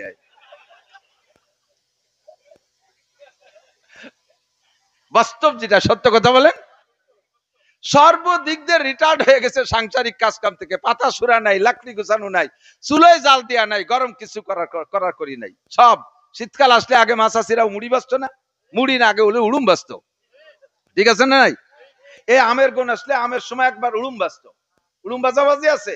এখন সব প্লাস্টিকের মুড়ি কিনে খায়, সব অটো হয়ে গেছে। মহিলাকে কোনো কাম নাই, কাজ নাই, শুধু মোবাইল আর টেলিভিশনের এই একটা কাজ বাকি আছে, ঠিক না? অলস হয়ে গেছে সব। অলস হয়ে গেছে, বলতে বলতে সরে চলে এসেছে অনেক দূরে। আল্লাহু আকবার। তো দোস্ত, এখন মা বোনরা তাদের একাধিক বিয়ের দরকার নাই, শরীয়তে তাদের জায়েজ নাই। তারা দুনিয়ায় যেমন এক স্বামী পাইয়া খুশি থাকবে, জান্নাতের ভিতরে তার স্বামী হাজার বউ পাইলেও দুনিয়ার এই বউটা এই সমস্ত স্ত্রীদের উপরে লিডার নেত্রী হয়ে থাকবে। বলেন আলহামদুলিল্লাহ। তারা তাতেই সন্তুষ্ট থাকবে, বেশি স্ত্রী তারা স্বামী তারা চাবে না। পুরুষরা পাবে এরকম। এখন সব জান্নাতীদেরকে আল্লাহ তাআলা ওই কোরআন তিলাওয়াতের মাহফিলের মধ্যে বসাইয়া আল্লাহ তাআলা 72 জন করে হুর, প্রত্যেকের হাতে 2টা করে ট্রে, এক এক ট্রের ভিতরে 70 প্রকারের খাবার। তো 144 গুণ 70 কত হয়? 1000-এর উপরে আইটেম খানা আপনার সামনে দিয়ে আল্লাহ পাক বলবেন কুলু, খাও। এর ভিতরে পানিও আছে, শরবত আছে, মধু আছে, দুধ আছে, অশ্রবু, আর পান করো। আপনি কিছু না খাইয়ে পান না করে এ সব প্লেট দস্তারখান সামনে অভিমান করে মুখ বন্ধ করে বসে থাকবেন। আল্লাহ পাক জিজ্ঞেস করবেন, পাহাল বাজাতুম মা ওয়াদা রাব্বুকুম হাক্কা, আমি যা দেব বলে ওয়াদা করেছে আমার মাওলানা নাসির তোমাদের ইসে করপাড়া মাহফিলে বলে আসছিল এই এই আমি দেব, সেই সমস্ত আইটেমের খাবার আছে কিনা দেখো, কম আছে যে খাচ্ছ না। সবাই বলবেন আল্লাহ খাবারের আইটেমে কম আছে তা বলছি না, একটা জিনিস কম আছে। আল্লাহ পাক বলবেন কি কম আছে বলো? আমাদের ওখানে হুজুর বলেছিলেন, তুমি নাকি বলেছো হাদিসে কুদসি, ওয়াসসাউমু লি ওয়া আনা আজজি বিহি, রমজানের রোজা রেখেছো বান্দা আমার জন্য, এর প্রতিদিন আমি হাদ্দে দেব। আল্লাহ এ সব খাবার তো হুররা দিয়ে গেল, তোমার হাত খান কো? তুমি হাদ্দে না খাইলে খাবো না, কন্যা সুবহানাল্লাহ। আল্লাহর হাদ্দে খানা খাওয়ার জন্য সব ব্রেক করে বসে রয়েছে, তোমার হাদ্দে না দিলি খাবো না। আল্লাহকে ভালো কথা মনে করছিস, এখনই হবে। এবার ওই খানার ভিতরে জান্নাতি রুটি থাকবে আর জান্নাতি মাছের কলিজা ভুনা থাকবে। এই জান্নাতি রুটি আর জান্নাতি কলিজা ভুনা দিয়ে জিয়াদাতু কাবিদি মিনাল হুতিল জান্নাহ, জান্নাতি মাছের একটা মাছের কলিজার এক পাশে একটু টিউমারের মতো বেরিয়ে গেছে, ওই টুক কাটিয়ে ভুনা করিয়া আল্লাহ তাআলা জান্নাতি রুটি দিয়ে নেলা বানাইয়া লুকমা বানাইয়া ওই মজলিসে সব জান্নাতির মুখে একবারে উঠাই দেবে। সবার মুখে আল্লাহর হাত, সবার মুখে আল্লাহর হাত। কয় যে আল্লাহর হাত কি কয়? সবার মুখে আল্লাহর হাত, আল্লাহর এত হাত কয়তে আসবে? আপনি আজকে আকাশে তো চাঁদ ডুবে গেছে নাকি জানি না, আকাশে যখন সূর্য থাকে, আকাশে সূর্য থাকে, সূর্যটা কয়টা? সূর্য কয়টা? আপনি আপনার থেকে তাকাইলে আপনি দেখেন কিনা সূর্যটার পাওয়ার আপনার উপরে পড়ে? তাহলে তো আরেকজনের উপরে পড়ে না। হ্যাঁ, একটা সূর্য কয়জনের সূর্য দেবে? তাই একটা সূর্য আল্লাহ সৃষ্টি, সে যদি সমস্ত মানুষের জন্য যার যার তার তার হয়ে যেতে পারে, আমার আল্লাহ পাক সূর্যের সৃষ্টিকর্তা, আমার আল্লাহর হাত সকলের মুখে এক টাইমে যার যোগ্যতা রাখে কি রাখে না? সবার মুখে জান্নাতি খানা, সবার মুখে জান্নাতি খানা। এই খানা ওই জায়গা খাবেন কারা? গত রমজানে যারা রোজা রাখছেন তারা। বলেন না সুবহানাল্লাহ। রোজা রাখছিলেন তো সবাই? রমজান মাসে যারা রোজা রাখছে তারা ওই ইফতারি খাবে, যারা রোজা রাখে নাই তারা খাবে না। রমজান মাসে আপনাদের এলাকায় মসজিদে কি গণ ইফতারি হয়েছে নাকি? হ্যাঁ, মহল্লা ভিত্তিক গণ ইফতারি হয় না? যারা রোজা রাখে তারা তো খায়, কিছু কিছু আছে বেরোজাদেরও খায়, আছে না? রোজাদাররা অত ভাব নেয় না, তারা তো রোজাই তাদের চেহারা বোঝা যায়। কিন্তু যারা রোজা রাখে না আবার ইফতারি খাওয়ার জন্য করে, ওরা আসরের পরে এমন ভাবে ব্যক্তি ধরে ওখানে 2-3 দিন ধরে রোজা। আশাইল গাছ বাগান সহ একটা ভেঙে নিয়ে আসে, এই মেশা কোন চোখ উড়ই মেশা ঘুরাই মেশা করে, আর ওই জায়গায় যে গণ গল্লি দেয়, আছে না নাই? 5-6 দিন এইভাবে খাইছে। আর ওর খাওয়ারও যারা রোজা থাকে তারা কিন্তু প্রথম লোকমা মুখে দেওয়ার পরে আর চাহিদা থাকে না। কিন্তু ওরা যারা দিন ভরে খাইছে, ওরা ওই সময় জম্মের গিলা গেলে আশের মতো চাবায় না, খালি গেলে আর গেলে। ও খেয়াল করে যে এই 2 প্লেটে বইছে কেরা, 2 জন দুর্বল যে 2 প্লেটে বইছে, ওর মাঝখানের প্লেটে যে বসে, জানে যে ওই 2 জন খাই পারবে না, আমারে দিয়ে দেবে। এরকম কিছু আছে না কুজুড়ো? 5-7 দিন পরে যখন প্রমাণ হয়েছে যে এই কটা রোজা ছাড়া খাতি আইছে, প্রমাণ হলি পারা তাদের অবস্থা কি হয়? অপমানি শেষ আছে। কথা বলেন, এই তুই রোজা থেকে যে খাতি আসিস, বেয়াদব কোথাকার, সুসো কোথাকার, ইত্যাদি কই তার গালিতে তার ঘেটি গুল্লিতে বেরোয় দিতে তার। আপনারা যারা ওই ময়দানে বসে আল্লাহর সামনে বসে ইফতারি খাবেন, আল্লাহর হাতের খানা খাবেন, এক শ্রেণীর বেরোজাদারি যারা দুনিয়ার রোজা ছিল না, তারা ওই জান্নাতি খানার গিরান পাইয়া ওই জায়গা দিয়ে পাইতে ঘুরতে যাবে, বারবার নাক টানে সুসোর মতো। রাত্রি ঘরে যদি ভালো খাবারের ইন্তজাম হয়, তাহলে সবাই খেয়ে দিয়ে চলে গেছে, মা থালবাটি গুছায়, মহিলা থালবাটি গুছায়, এর ভিতরে ঘরের কি কয় নিচে দিয়ে যদি ফাঁকা থাকে, থিয়েটির নিচে যে ফাঁকা থাকে, ওই জায়গাতে সুসোট হয় না, সুসোটে থালবাটির মধ্যে ঢুকে খুসখুস করতে তালে তাই মা মোটে থালবাটি দিয়ে সাফ করতে পারতেছে না। ছোট ছেলে ডাক দিছে, নান্টু এখন মুগুর নিয়ে দি। নান্টুরে ডেকে কয় এনে দাঁড়া, শেষা বাড়ি দিবি সুসরে। নান্টু সুসরে বাড়ি দিতেছে, থাল ভেঙে ফেলে দিচ্ছে তিনজন। তো ওই জায়গা যেমন সুসরে শেষা বাড়ি দেয়, সুসও মারছে, থালও ভাঙছে। এই বেরুজাদেররা ওই জায়গাতে যখন সুসো করে ঘুরে বেড়াবে, আল্লাহ তাআলা সাবউনা আলফা মালাকিন ৭০,০০০ ফেরেশতা নামায় দেবে। অফি কুল্লি আইদিহিম শাওতুন, প্রত্যেকের হাতে একটা লাঠি থাকবে। সাবউনা জিরান, এই লাঠি লম্বা হবে ৭০ গজ। এই লাঠিটা কোনো বেতের লাঠি আর চাবুক আর বাংলাদেশি বাঁশের লাঠি না, মিনান নার, ডাইরেক্ট আগুনের লাঠি। ডাইরেক্ট আগুনের লাঠি দিয়ে ৭০,০০০ ফেরেশতাদেরকে দাঁড় করে দেবে। যে কয় সুসো এই জায়গার নাক টানতে টানতে আসবে, শেষা বাড়ি দিবি। রোজা না থাই আবার এই জায়গার ইফতারি খেতে হয়েছে সুসু। গত রমজানে ফেল করছি, এই পুরস্কারের হাত থেকে বঞ্চিত হয়ে গেছি। যারা রোজা রাখেন নাই, আল্লাহে যদি আগামী রমজানের আগে মারা যান, তাহলে আপনার কিন্তু এই সুসো মারা শেষা খাতি হবে। এখন থেকে দোয়া করেন, আল্লাহ বিগত যে ভুল হয়েছে, আমি ওই দিন তোমার হাতের ইফতারি খাবো। বলেন আমিন। রাজি আছেন তো? ইফতারি খাওয়াবে কে? আল্লাহ হাত দিয়ে খাওয়াবে। আল্লাহর হাতের ইফতারি খাবেন, মজাই আলাদা। এক তো জান্নাতি ইফতারি, ২ নম্বরে আল্লাহর হাতের ইফতারি। এই ইফতারি আপনি খাবেন, এইটা লোভ যদি থাকে, এখন প্রতিজ্ঞা করেন, আল্লাহ তুমি কমপক্ষে আগামী রমজানটা আমাকে নসিব করো। রোজা রাখার বাইতে আমিন করলো না, দেখছেন? আগামী রমজানে রোজা রাখবেন তো নিয়ত। আল্লাহ তুমি আমাদের তৌফিক দান করো। আল্লাহ হায়াত বাড়াইয়া দাও, রমজান পর্যন্ত হায়াত দাও। আল্লাহ তুমি আগামী রমজানে রোজা রাখার তৌফিক দাও। জান্নাতের ওই মাঠে বসে তোমার হাতের ইফতারি খা নসিব করো। বলেন আমিন। আল্লাহ পাক রব্বুল আলামিন সেখানে আপনাদেরকে মেহমানদারি করবেন। চলে গেছে রমজান মাস, চলে গেছে রমজান মাস, ইনকামের মাস চলে গেছে। এখন অল্প একটু হায়াতের ভিতরে এই যে জান্নাতে খানাটা খাবেন, এই জান্নাতের নাম ফেরদাউস। জান্নাতের নাম কি? ইন্নাল্লাযীন, আমি বলি দলিল দেই, ইন্নাল্লাযীনা ক্বালু রাব্বুনাল্লাহ সুম্মা ইসতাকামু তাতানাজ্জালু আলাইহিমুল মালাইকাতু আল্লা তাখাফু ওয়া লা তাহজানু ওয়া আবশিরু বিল জান্নাতিল্লাতী কুনতুম তুআদুন নাহনু আউলিয়াউকুম ফিল হায়াতিদ দুনিয়া ওয়া ফিল আখিরাহ ওয়া লাকুম ফিহা মা তাশতাহি আনফুসুকুম ওয়া লাকুম ফিহা মা তাদউন নুজুলাম মিন গফুরির রহিম। এই দিন মেহমানদারি হবে। নুজুল মানে মেহমানদারি, আল্লাহর পক্ষ থেকে মেহমানদারি হবে। কোন জায়গায়? ইয়ারিসুনাল ফেরদাউস, আপনারা হবে জান্নাতুল ফেরদাউসের ওয়ারিস। জান্নাতুল ফেরদাউসের মধ্যে আপনার মেহমানদারি হবে। নবী পাক বলেন, কুল্লু উম্মতি ইয়াদখুলুনাল জান্নাহ, আমার সব উম্মত জান্নাতুল ফেরদাউসে আমার সাথে যাবে, আমার সাথে জান্নাতুল ফেরদাউসে যাবে। জান্নাতুল ফেরদাউসের ওয়ারিস হবে শুধুমাত্র ইল্লা মান আবা, যারা আমার সাথে জান্নাতে যাবে। ঘোষণা তো শুনলে, এক শ্রেণীর উম্মত তারা জান্নাতে যাবে না, তাদের নাম হবে আবা। খেয়াল করি, খেয়াল। আমার সাথে সব উম্মত জান্নাতে যাবা, শুধু জাহান্নামে যাবা তারা, যাদের নাম হবে আবা। কি নাম? কিলা মান আবা ইয়া রাসূলুল্লাহ। সাহাবায়ে কিরাম বললেন, ওগো নবী, আমার নাম আবু বকর, হাজা ওমর, হাজা ওসমান, হাজা আলী, হাজা বিলাল, হাজা সোহাইব, হাজা আম্মার। এ তো সব সাহাবার আলাদা আলাদা নাম আছে। আমাদের উপস্থিতি কাহারও নাম আবা না। আবা নামের উম্মত দুনিয়ায় কি কেউ আছে? হুজুর বলে হাজার হাজার লক্ষ লক্ষ আবা নামের উম্মত হবে। ওমান আবা ইয়া রাসূলুল্লাহ। হুজুর আবা নামের কারা, কাদের নাম আবা হবে? হুজুর বলেন, মান আতা আনি, এই আমার দিক, মান আতা আনি, যারা আমার মাথা থেকে পায়ের তালু পর্যন্ত ব্যক্তি জীবনের বডিটাকে আমি রসুলের বডির মতো তৈরি করবে।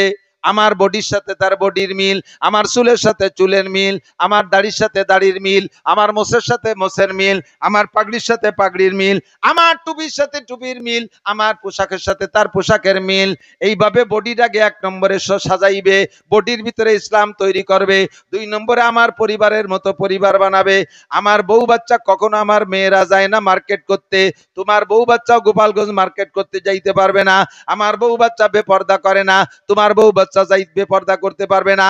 আমার মক্কায় কাফেরদের বড় বড় অনুষ্ঠান হয়, একটা অনুষ্ঠানে আমার বউ বাচ্চারা যায় না।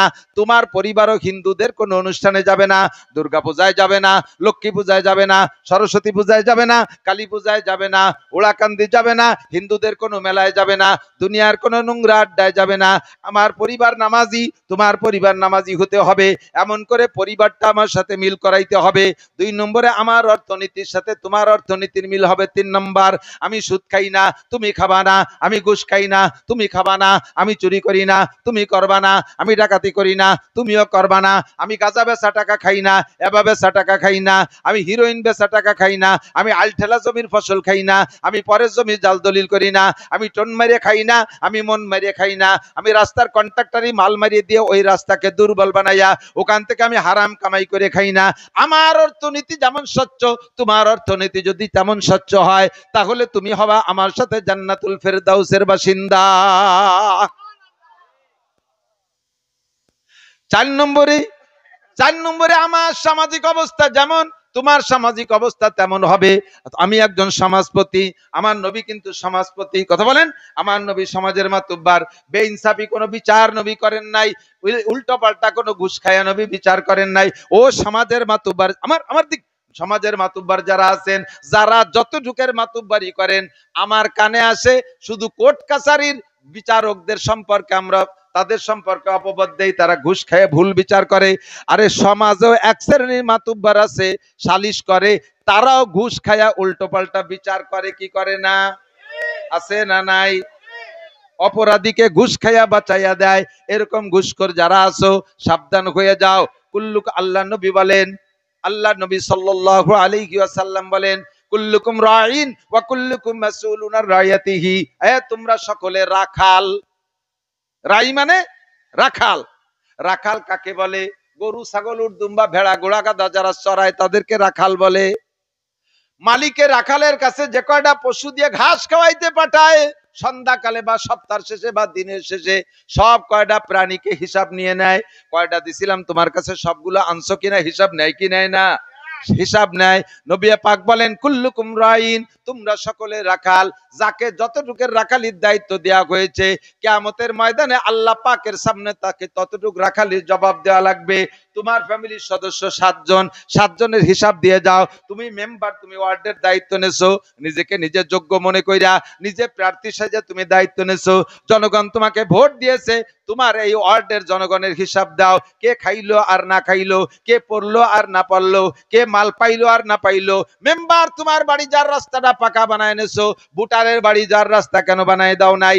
ও মেম্বার, তোমার বাড়ি সুন্দর কারেন্ট নেছো, আলাদা পাওয়ার প্ল্যান্ট দিয়ে নেছো, তোমার ভোটারের বাড়ি কেন দাও নাই? আরে তুমি তো নামাজ পড়েছো, তোমার ভোটাররা কেন নামাজ পড়ে নাই? তুমি তো এগুলো করেছো, ওগুলো করেছো নিজের জন্য, জনগণের জন্য কি করেছো জবাব দিয়ে যাও। চেয়ারম্যানকে ইউনিয়নের জবাব দেওয়া লাগবে, উপজেলা চেয়ারম্যানকে উপজেলার জবাব দেওয়া লাগবে, এমপি সাহেবকে পুরো সিটের জবাব দেওয়া লাগবে, আর মন্ত্রী মহোদয়কে মন্ত্রণালয়ের হিসাব দেওয়া লাগবে, প্রধানমন্ত্রীকে গোটা দেশের হিসাব আল্লাহর কাছে দেওয়া লাগবে।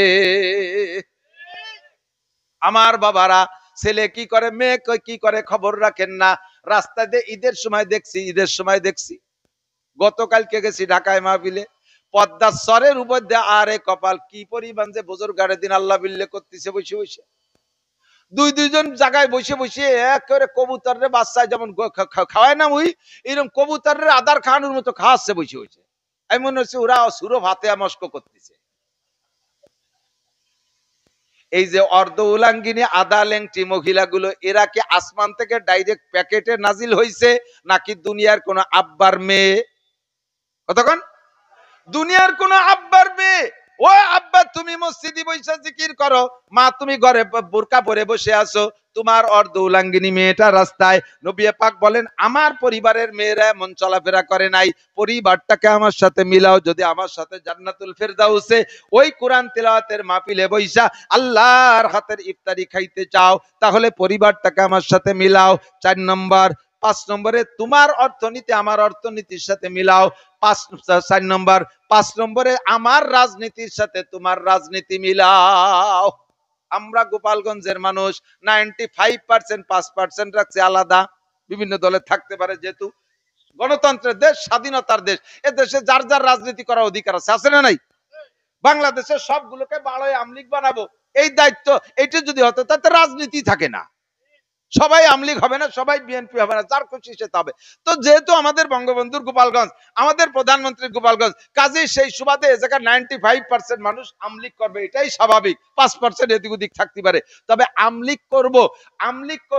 আমলিগে এমন ভাবে করব না যে আমলিগ করতে গেলে আমার আখেরাত নষ্ট হয়। কথা কয় না? আমলিক করব, তবে আমার ইমান বিক্রি করে আমলিক করব কথা কয় না কেন? আমার যেই আমলিগের কারণে আমার নবী অখুশি হয় ওই আমলিগ আমি করি না, যে আমলিগের কারণে আমার আল্লাহ অখুশি হয় ওই আমলিগ আমি করতে রাজি না। আমলিগ অতক্ষণ করব যতক্ষণ পর্যন্ত আমার আমলিগ করাকে আমার নবী সমর্থন করে, অতক্ষণ করব। আস্তে কলো, বেঈমান হয়ে যাইতে রাজি আছেন নাকি? আমার রাজনীতি সব লাথি মারি যদি আমার ধর্মের সাথে কন্ট্রাডিকশন হয়, গন্তে আমার ধর্মের সাথে যদি বিরোধ হয়, নবী ওয়ালা আদর্শের সাথে যদি বিরোধ হয়, আমলিগেও লাথি মারি, বিএনপি কে লাথি মারি, বাংলাদেশের সব রাজনীতির জেনারেল দলকে লাথি মারি, যদি আমার রাজনীতি দল আমার নবীর রাজনীতির সাথে বিরোধ হয়ে যায়। ঠিক কি ঠিক না?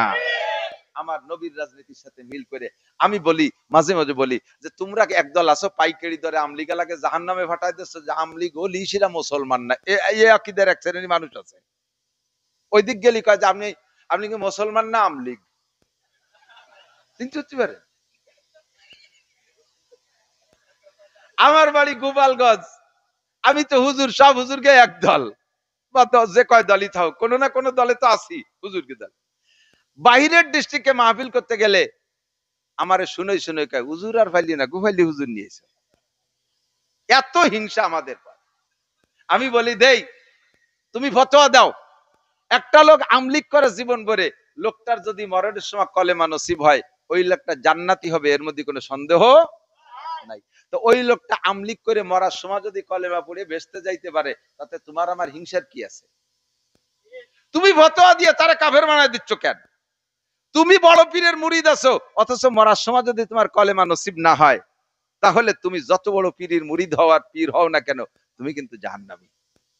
আমি জানি এমন এমন আমলিগ আছে, এমন এমন বিএনপি আছে, বিএনপি আমলিগ দুই দলরে একসাথে মিলেই করতে হয়। শাসন আবার সময় তো খারাপ, সে কোন যাইতে পারে। এমন এমন জেনারেল রাজনীতিবিদ আছে আমলিগ করে, লোকটা তাহাজ্জুদের নামাজ জীবনও ছাড়ে নাই যেদিন থেকে শুরু করছে। 5 ওয়াক্ত নামাজ তাকবীরে উলার সাথে পড়ে, 3 চিল্লা একটা না দেশে, এরপরে নিসাবি চিল্লা দেয়, আলেম উলামাকে মাথার মুকুট মনে করে, কোনো বিয়াদবি করে না। লোকটা মাসে 1 খতম কোরআন শরীফ পড়ে, যা জাকাত হইছে পাই টু পাই হিসাব করে জাকাত গুলো দিয়ে দিছে। লোকটার পয়সা আছে, বছরে একবার উমরা করে, হজ করছে 2 বার, মাথায় পাগড়ি পরে, সুন্নতি টুপি, গায়ে জুব্বা, লম্বা দাড়ি, বাড়ির পরিবারের সদস্য যা আছে 100% পর্দা করায়। লোকটা বঙ্গবন্ধুকে ভালোবাসে, আমলিক পছন্দ হয়, শেখ হাসিনাকে ভালোবাসে, আমলিক করে। আর তুমি এই লোকটারে বলবা আমলিক করলে কাফের, আমলিক বেচতে যাবে না, তোমার এই কন্ট্রাক্টরই কিনা দিছে। লোকটা আমলিক করে করে, কিন্তু তার নবীর আদর্শের কোন জায়গা কম নাই। কথা বলেন, নবীর আদর্শের কম নাই। নবী পাক বলেন রাজনীতি করবা তাও আমার আদর্শের সাথে মিল করে। 6টা জায়গা মিল হতে হবে। কয় জায়গা? 6 জায়গা নবীর সাথে মিল হবে। ব্যক্তি জীবন, পারিবারিক জীবন, অর্থনৈতিক জীবন, সামাজিক জীবন, রাজনৈতিক জীবন, আন্তর্জাতিক জীবন। আন্তর্জাতিক যারা আছে তারা আন্তর্জাতিকের সাথে মিল করবে। এই 6 জীবনে যে মিল করতে পারবা, আমার সাথে জান্নাতে যাবা। আর এই 6 জায়গার এক জায়গা গড় মিল বাঁধবে, তো ওইটার নাম হবে আবা। ওইটার নাম কি? নাম যাই হোক না কেন, সেইটার নাম হবে আবা। আব্দুর রহমানের নাম আবা হবে, আব্দুর রহিমের নাম আবা হয়ে যাবে, আব্দুল খালেকের নাম আবা হয়ে যেতে পারে।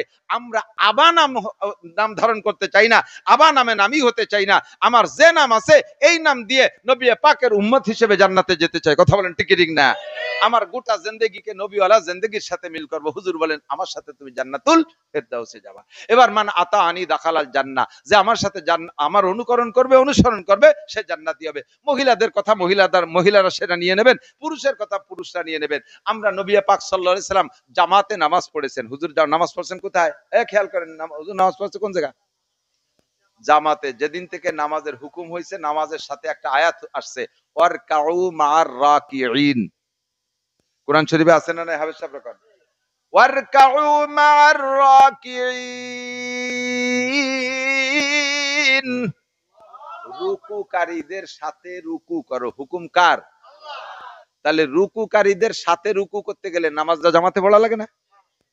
এই জন্য জামাতে নামাজ পড়া ওয়াজিব, সুন্নাত না। আমরা পুরুষ যারা আছি জামাতে নামাজ পড়বো, লাভ কি এই জায়গাটুকু একটু খেয়াল করেন। এখানে যারা বসা আছেন, আমি চেহারা দেখে টের পাই, চেহারা দেখে টের পাই। বলি থাকি মাঝে মাঝে, যে যার ব্যবসা সে তার মাল দেখলি চেনে, ঠিক না? আর তার নজরও তার সেই মালের দিকে।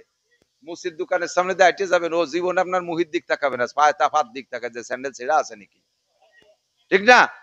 ডাক্তারের দোকানের সামনে দিয়ে যাবেন, ডাক্তার আপনার পাত দিক তাকাবেন, আপনার মুহির দিক তাকাবে। ডাক্তারের মানুষের চেহারা দেখলে টের পায় সুস্থ না রুগী, ঠিক না? যে যার ব্যবসা করে সে তার মাল দেখলি চেনে। আমরা এই ওয়াজের ব্যবসা করি, হুজুর মানুষ, আপনাদের চেহারা দেখলি টের পাই। কারে জিজ্ঞেস করলে সূরা ফাতিহা শুদ্ধ করে পড়তে পারবেন না আমি জানি, কাকে জিজ্ঞেস করলে দোয়া কুনুত শুদ্ধ করে পড়তে পারবেন, এর মধ্যে চেহারা দেখলে টের পাই। মাদ্রাসায় পড়ে যারা কোরআন শরীফ শুদ্ধ করে পড়া না শিখছেন, স্কুল কলেজ ইউনিভার্সিটিতে পড়েছেন, গ্রাম্য মক্তবের থেকে কোরআন শরীফ কোনো মতে একটা পড়া শিখছেন, আল্লাহর কসম এর 99% পাবলিক নারী আর পুরুষের কোরআন শরীফ পড়া অশুদ্ধ। আর নামাজ ভাঙ্গার কারণ 19টা, কয়টা? এর ভিতরে 1 নম্বরে রাখছে নামাজ ভাঙ্গার কারণ, মানে যে কারণে নামাজ ভেঙে যায় তা হলো কিরাত অশুদ্ধ পড়া। কিরাত অশুদ্ধ কিরাত পড়লে নামাজ হয় না। একটু বুঝতে হবে, প্রাণ খুলে একটু কান খাড়া করে শুনতে হবে এবং গুরুত্বের সাথে শুনতে হবে। খেয়াল করেন, নামাজ ভেঙে যাওয়ার মানে নামাজ হলো না। কি মানে? একটা লোক নামাজ টোটালি যদি না পড়ে, ঈশার নামাজ না পড়ে, তাহলে তারও যে শাস্তি, আপনি নামাজ পড়ছেন ভুল কিরাত দিয়ে, তারও সেই শাস্তি। 40 বছর নামাজ পড়ছেন ভুল কিরাত দিয়ে, একটা লোক 40 বছর নামাজ না পড়েও যেই দোজকে যাবে এবং যে পরিমাণ সাজা খাটবে, আপনি 40 বছর নামাজ পড়ার পরও সেই দোজকেই যাবেন এবং একই পরিমাণ জাহান্নামে খাটবেন। তো আর এই বুড়ো কালে শুদ্ধ হওয়ার সময় নেই, ও বড়িও লাভ নাই, ঘুমোই থাকেন। আমি আপনার অত নিয়ারা হতে পারবো না। না কাকা আর ছাড়ি দিয়ে না, যা পারেন ভরেন, পক্ষতে পারবো না। ওই যদি বলি তাহলে আমার ভাষার চামড়া থাকবে না। আল্লাহ কয় তোমার এই দায়িত্ব নীতি কইছে কে? তাহলে এই তোমার কথা শুনে যেগুলো অলসতা করে কোরআন শরীফ শুদ্ধ করলো না, অশুদ্ধ কিরাতে নামাজ পড়ছে, সবগুলোর ভুলের গুনাহ তোর গাড়ে উঠছে, আমি ছাড় দিতে পারবো না। আল্লাহর কসম, খেয়াল করতে হবে, আল্লাহর কসম, যারা অশুদ্ধ কিরাতে নামাজ পড়েন, খুদার কসম তাদের নামাজ হচ্ছে না। তসবিহের 1 কোটি বার বলবো হচ্ছে না। নামাজ না পড়লে আপনি না পড়তে পারেন, আমার কিছু আসে যায় না। এখন এই কথার পর যদি আপনি ছেড়ে দিতে চান দিতে পারেন, কিন্তু এই কথার পর ছেড়ে দিলে তো আপনি বেঈমান হয়ে গেলেন। আপনাকে এই কথার পর দায়িত্ব নেওয়া দরকার কি? তাহলে মরণের আগে শুদ্ধ করে কোরআন শরীফ পড়া শিখবই। প্রতিজ্ঞাটা এভাবে করেন, প্রতিজ্ঞাটা এদিক নিয়ে আসুন, ওদিক নেন কেন? না যা ভরি তা যদি না হয় তো হুজুর ভরি বেড়ে পড়বানি, আমরা হুজুররা দোলাই, তুমি দেখাইও। আপনাকে যদি বাঁচতে হয় তাহলে শুদ্ধ করে কিরাত পড়তে হবে। আমার কাছে ছোট্ট একটা অপশন আছে, সেইটা বলবো। 2টা অপশন। একটা হলো, আমরা হানাফি মাযহাবের লোক যারা, আমাদের মাসালা হলো, যার নামাজে ইমাম আছে, ইমামের কিরাতি তার কিরাত, মুসল্লিকে কিরাত পড়া লাগে না, সূরা ফাতিহা পড়া লাগবে না ইমামের পিছনে। কাজেই আমার কিরাত যদি অশুদ্ধ হয়, আমি জামাতে নামাজ পড়লে কিরাতের বিপদ দেখতে পাইছি গেলাম, ইমামের কিরাত আমার পড়া লাগলো না। সুবিধাটা হইছে কিনা কথা বলে? 2 নম্বর, সুন্নত বা অন্য নামাজ বা একা একা যদি কোনো সময় ভর্তি হয়, সেই নামাজে বাঁচাবো কি এরিয়া? সেই নামাজ বাঁচানোর জন্য একটা ব্যবস্থা হলো, আমার কাছে যেটুকু আছে জানা মতে সেটুকু হলো, আজকে এ জায়গা থেকে প্রতিজ্ঞা করতে হবে, আগামীকাল সকালবেলা একখান কায়দা কিনে মাদ্রাসা বা মসজিদ আমার ইমাম সাহেবের কাছে 200-500 টাকা দিয়ে হলিও হুজুরের সাথে কন্টাক্ট নেব, হুজুর আমারে 3 মাসের মধ্যে কোরআন শরীফ পড়া শিখিয়ে দেবেন, আমি ডেলি 1 ঘন্টা সময় দেব। এইভাবে হুজুরের সাথে যোগাযোগ করেন 500-1000 টাকা দিয়ে। যদি বাঁচতে চান, যদি জান্নাতি হতে চান, যদি আপনি পার পাইতে চান, তাহলে আপনাকে রাতারাতি এই সিদ্ধান্ত নিতে হবে। এখন এই জায়গায় বসে যদি এই সিদ্ধান্ত নিতে পারেন যে আমি কালকেই কায়দা কিনে কোরআন শরীফ পড়া শিখবো, এই প্রতিজ্ঞা করে বাড়ি চলে গেছেন, ফজরের আগে আপনি মারা গেছেন, কায়দা কিনার আগেই শেষ। তাহলে কি? তাহলে পিছনের নামাজের কি হবে? আল্লাহ পাক বলেন, তুমি যে এই নিয়ত করছো, এই নিয়তটা আমার কাছে এত পছন্দ হয়েছে, এই নিয়তের বদৌলতে পিছনে যত ভুল নামাজ পড়ছো, ওই ভুলগুলোকে শুদ্ধ করে আমলনামায় ভরে দেব।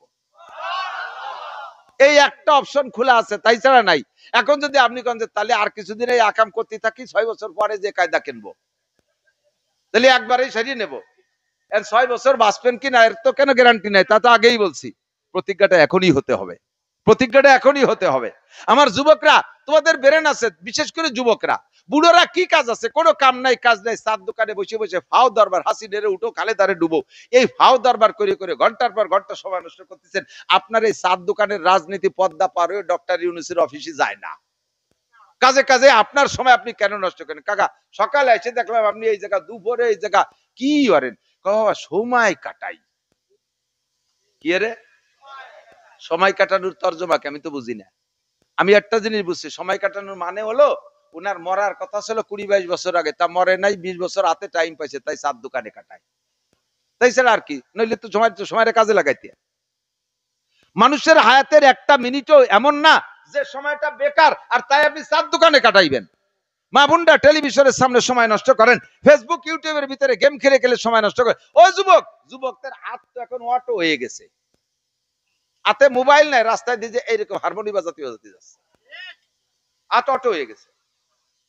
এমন ভাবে মোবাইলের মধ্যে ঢুকে রয়েছে, এক জায়গায় 5 জন মানুষ বসে আছে, যে কোনো জায়গায় 5 জনের হাতেই টাচ মোবাইল 5টা আছে, দেখবেন কের সাথে কেউ কথা কয় না, যার যার কাছে মোতালা করতেছে। মাঝে মাঝে হাসিয়ে দেয়, মাঝে মাঝে কান দিয়ে দেয়, একা একা হাসে কান্দে, জেনে ধরা রুগীর মতো হাসেন। কা ঠিক কি ঠিক না? এই সময়টা তুমি কেন নষ্ট করো? সময়ের মালিক কি তুমি? সময়ের মালিক কি আমি? সময়ের মালিক কে? হায়াত দিয়েছে কে? হায়াতের সাথে যদি সৎ ব্যবহার না করে তাহলে আল্লাহ তাআলা হায়াত কমায় দেবে। তোরে সময় দিয়েছে, একটু জিকির ফিকির করবি, আল্লাহ বিল্লাহ করবি, মসজিদে যাবি, কোরআন শরীফ পড়া শিখবি। তা থেকে তুমি সময় নষ্ট করো টেলিভিশনের মোবাইলের ভিতরে, ঠিক আছে তোমার ওই সময় দিলাম না, অকালে তোমাকে দুনিয়া থেকে নিয়ে নিতে পারে। কাজে আমার সময় কাজে লাগানো দরকার আছে না নাই? একটু প্রতিজ্ঞা করি, আমরা জামাতে নামাজ পড়বো। 1 নম্বরে নামাজটা কোথায় পড়বো? জামাতে। বলেন নামাজ কোথায় পড়বো? লাভ সাথে তো বলেই দিছি, বহুবার বলছি, 1 ওয়াক্ত নামাজ যদি আপনি শুদ্ধ করেও ঘরে পড়েন তাহলে কবুল হবে না। মসজিদের আজান শুনে সুস্থ মানুষ ঘরে নামাজ পড়লে নামাজ হয় না, কবুল হয় না। নামাজের জিম্মাদারি খালাস হয়। কবুলের মানে হলো যে পুরস্কার পাওয়ার কথা ছিল সেই পুরস্কার আপনি পাবেন না, নামাজের দায়িত্ব খালাস হয়ে যাবেন। বাকি মসজিদে যে যদি জামাতে ইমামের পিছনে পড়েন 1 ওয়াক্তের বিনিময়ে 527 ওয়াক্তের নেকি। আমার জিন্দেগিতে অনেক মাইর খাইছি, অনেক মাইর খাইছি, অনেক মাইর আছে। যারা এখন বুড়ো কালে নামাজ পড়তেছেন, জীবনের শুরুতে 40 বছর আষাঢ় খালিও পশ্চিম দিক পড়েন নাই, এরকম কিছু দিনদার মানুষ আছেন না? আছে না? 5 ওয়াক্ত নামাজ পড়ে না, ঈদের নামাজও পড়ে না, বাপের জানাজার সময় বাগানের মধ্যে দাঁড়ায় সিগারেট খাইছে আর আজকে ফিরে ফিরে, এরকম কিছু দামড়া আছে না? বুড়ো কালে যাই 40-50 পরে যে মোটামুটি হাত পা দুর্বল হয়েছে, সর্বনাই বা তবলিগীদের সাথে সোয়া খাইয়া একটু ধার্মিক হয়েছে, নামাজ পড়তেছেন। এখন নামাজ পড়ছেন কয় বছর? 10 থেকে 15 বছর চলে, এর আগে তো ভালো সময়টা চলে গেছে। এমন সময় এসে নামাজ শুরু করছেন যে সময় আপনার নামাজ পড়তে যে উঠতে বসতে পার্স পাতি নাড়াচাড়া করা লাগে, তা হয় না, সব জাম হয়ে গেছে।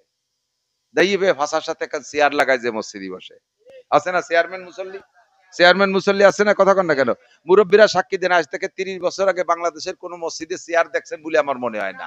ছিল চেয়ার ছিল তো সে সময় মানুষের মাথায় ব্যথা ছিল না, হাঁটুতে ব্যথা ছিল না, সে সময় মানুষ নামাজ পড়তে পারছে নিচে, যে তুমি পারো না কে? একটা মেশিন কিনছেন, 2টা মেশিন কিনে নিয়ে আইছেন গোপালগঞ্জের থেকে, স্যালো মেশিন। একটা মেশিন রানিং করছেন, 8টা মেশিন রয়েছে ঘরে বাক্সের ভিতরে, এটা ব্যবহার করতেছেন না। যে মেশিনটারে চালাচ্ছেন, রেগুলার স্টার্ট দিচ্ছেন, একবার টান দিলে কিক মারলে স্টার্ট হয়ে যায়, সুন্দর চলতে তালে আছে। 15-20 বছর পর্যন্ত ঘরের মধ্যে আরেকটা মেশিন কিনা রয়েছে, ওটারে কোনোদিনও স্টার্ট দেন নাই। এবার এইটারে একটু পুরন হয়ে গেছে বিদায় সরাইতে ওই সেইটারে যদি মেশিনে সেট করিয়া পাইপের সাথে সেট করে কিক মারেন, টান দেন, দেখবেন যে অত তাড়াতাড়ি স্টার্ট নিচ্ছে না। টান দিলে এখানে কড় কড় কড় কড় করে, ওখানে মড় মড় করে ওঠে, ওখানে টাইট হয়ে যাচ্ছে।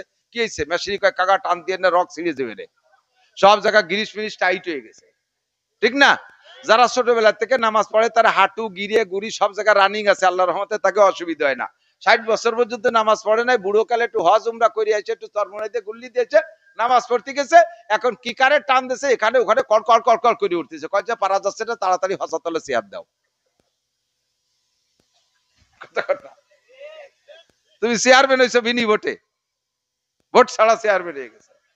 তার ভিতরে আপনার চেয়ারের অনুমতি আছে, ব্যঙ্গ করতেছি না, আমাকে আল্লাহ তাআলা সারা জীবন নামাজ পড়তেছি, আমার বয়স সাবালেগ হওয়ার আগের থেকে আরো 5-7 বছর 5-6 বছর বেশি নামাজ পড়া আছে আমার, একেবারে ছোটবেলায় থেকেই নামাজ পড়ি আলহামদুলিল্লাহ।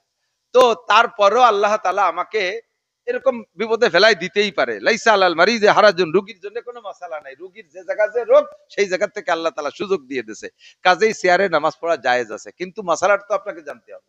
যে লোকটা হাঁটতে পারে, এটি বেড়াচ্ছে, দুনিয়া ভরে টোটো বেড়াচ্ছে, আবার কুজো হয়, হাতেতে মোবাইল পড়ে গেছে, কুজো হয়ে মোবাইলে উঠলো, তাহলে কুজো হতে পারে। সেই লোক যাইয়া শুরু থেকেই চেয়ার পেতে বসে ফেঁকা ধরে বসে রয়েছে। কি কাকা কয় সেজদা দিতে পারেন? সেজদা দিতে পারেন না, সেজদার সময় চেয়ার ব্যবহার করেন, রুকু তো দিতে পারেন। দাঁড়াতেও পারেন। এই যে কত সময় দাঁড়ায় দাঁড়ায় মেসির খেলা দেখলেন টেলিভিশনের সামনে, তাতে তো বোঝা দাঁড়াতে পারেন, তাই সেই চেয়ারে বইছেন কে? পরে বসতে হবে, নেতা আগেতে বসে দিলাম। চেয়ারে যে জায়গা আপনার দরকার সেই জায়গাতে চেয়ার ব্যবহার করবেন, তার আগে না। যদি আপনি দাঁড়াতে পারেন, চেয়ারটা পাশার কাছে থাকবে, আপনি দাঁড়াবেন। কিরাত শেষ হয়ে যাবে, রুকু দিতে পারেন, রুকু দেওয়ার প্রমাণ বললাম না। মোবাইল পড়ে গেছে, হাতেতে টাকা পড়ে গেছে, কুজো হয়ে খটলেন, সে টাকা কুড়োতে পারেন, তা আপনি রুকু দিতে পারেন না, রুকুও দিতে হবে। সামি আল্লাহ করে দাঁড়াবেন, সিজদায় যাইতে পারেন না, নিচের টুক আপনার কষ্ট, হাঁটু টাটু ফেটে যায়, সেই সময় পাশার কাছে চেয়ার থাকবে, সেই সময় বসবেন, সিজদাটা আপনি চোখের ইশারায় দেবেন। কথা কি বুঝে আসছে? এখন আমরা জামাতে নামাজ পড়বো, পুরুষরা জামাতে পড়বো, মহিলারা মসজিদে যাবে না। খেয়াল করেন, বিভিন্ন ভাবে ধর্মের নামে নানান অন্যায় চালু হয়ে গেছে। ঢাকা শহরে, বিশেষ করে ঢাকা শহরে বেশি শুরু হয়েছে। মহিলারা তারাবির নামাজ পড়তে যায় মসজিদে, পুরুষরা নিচতলায় পড়ে, মহিলারা উপরতলায় পড়ে।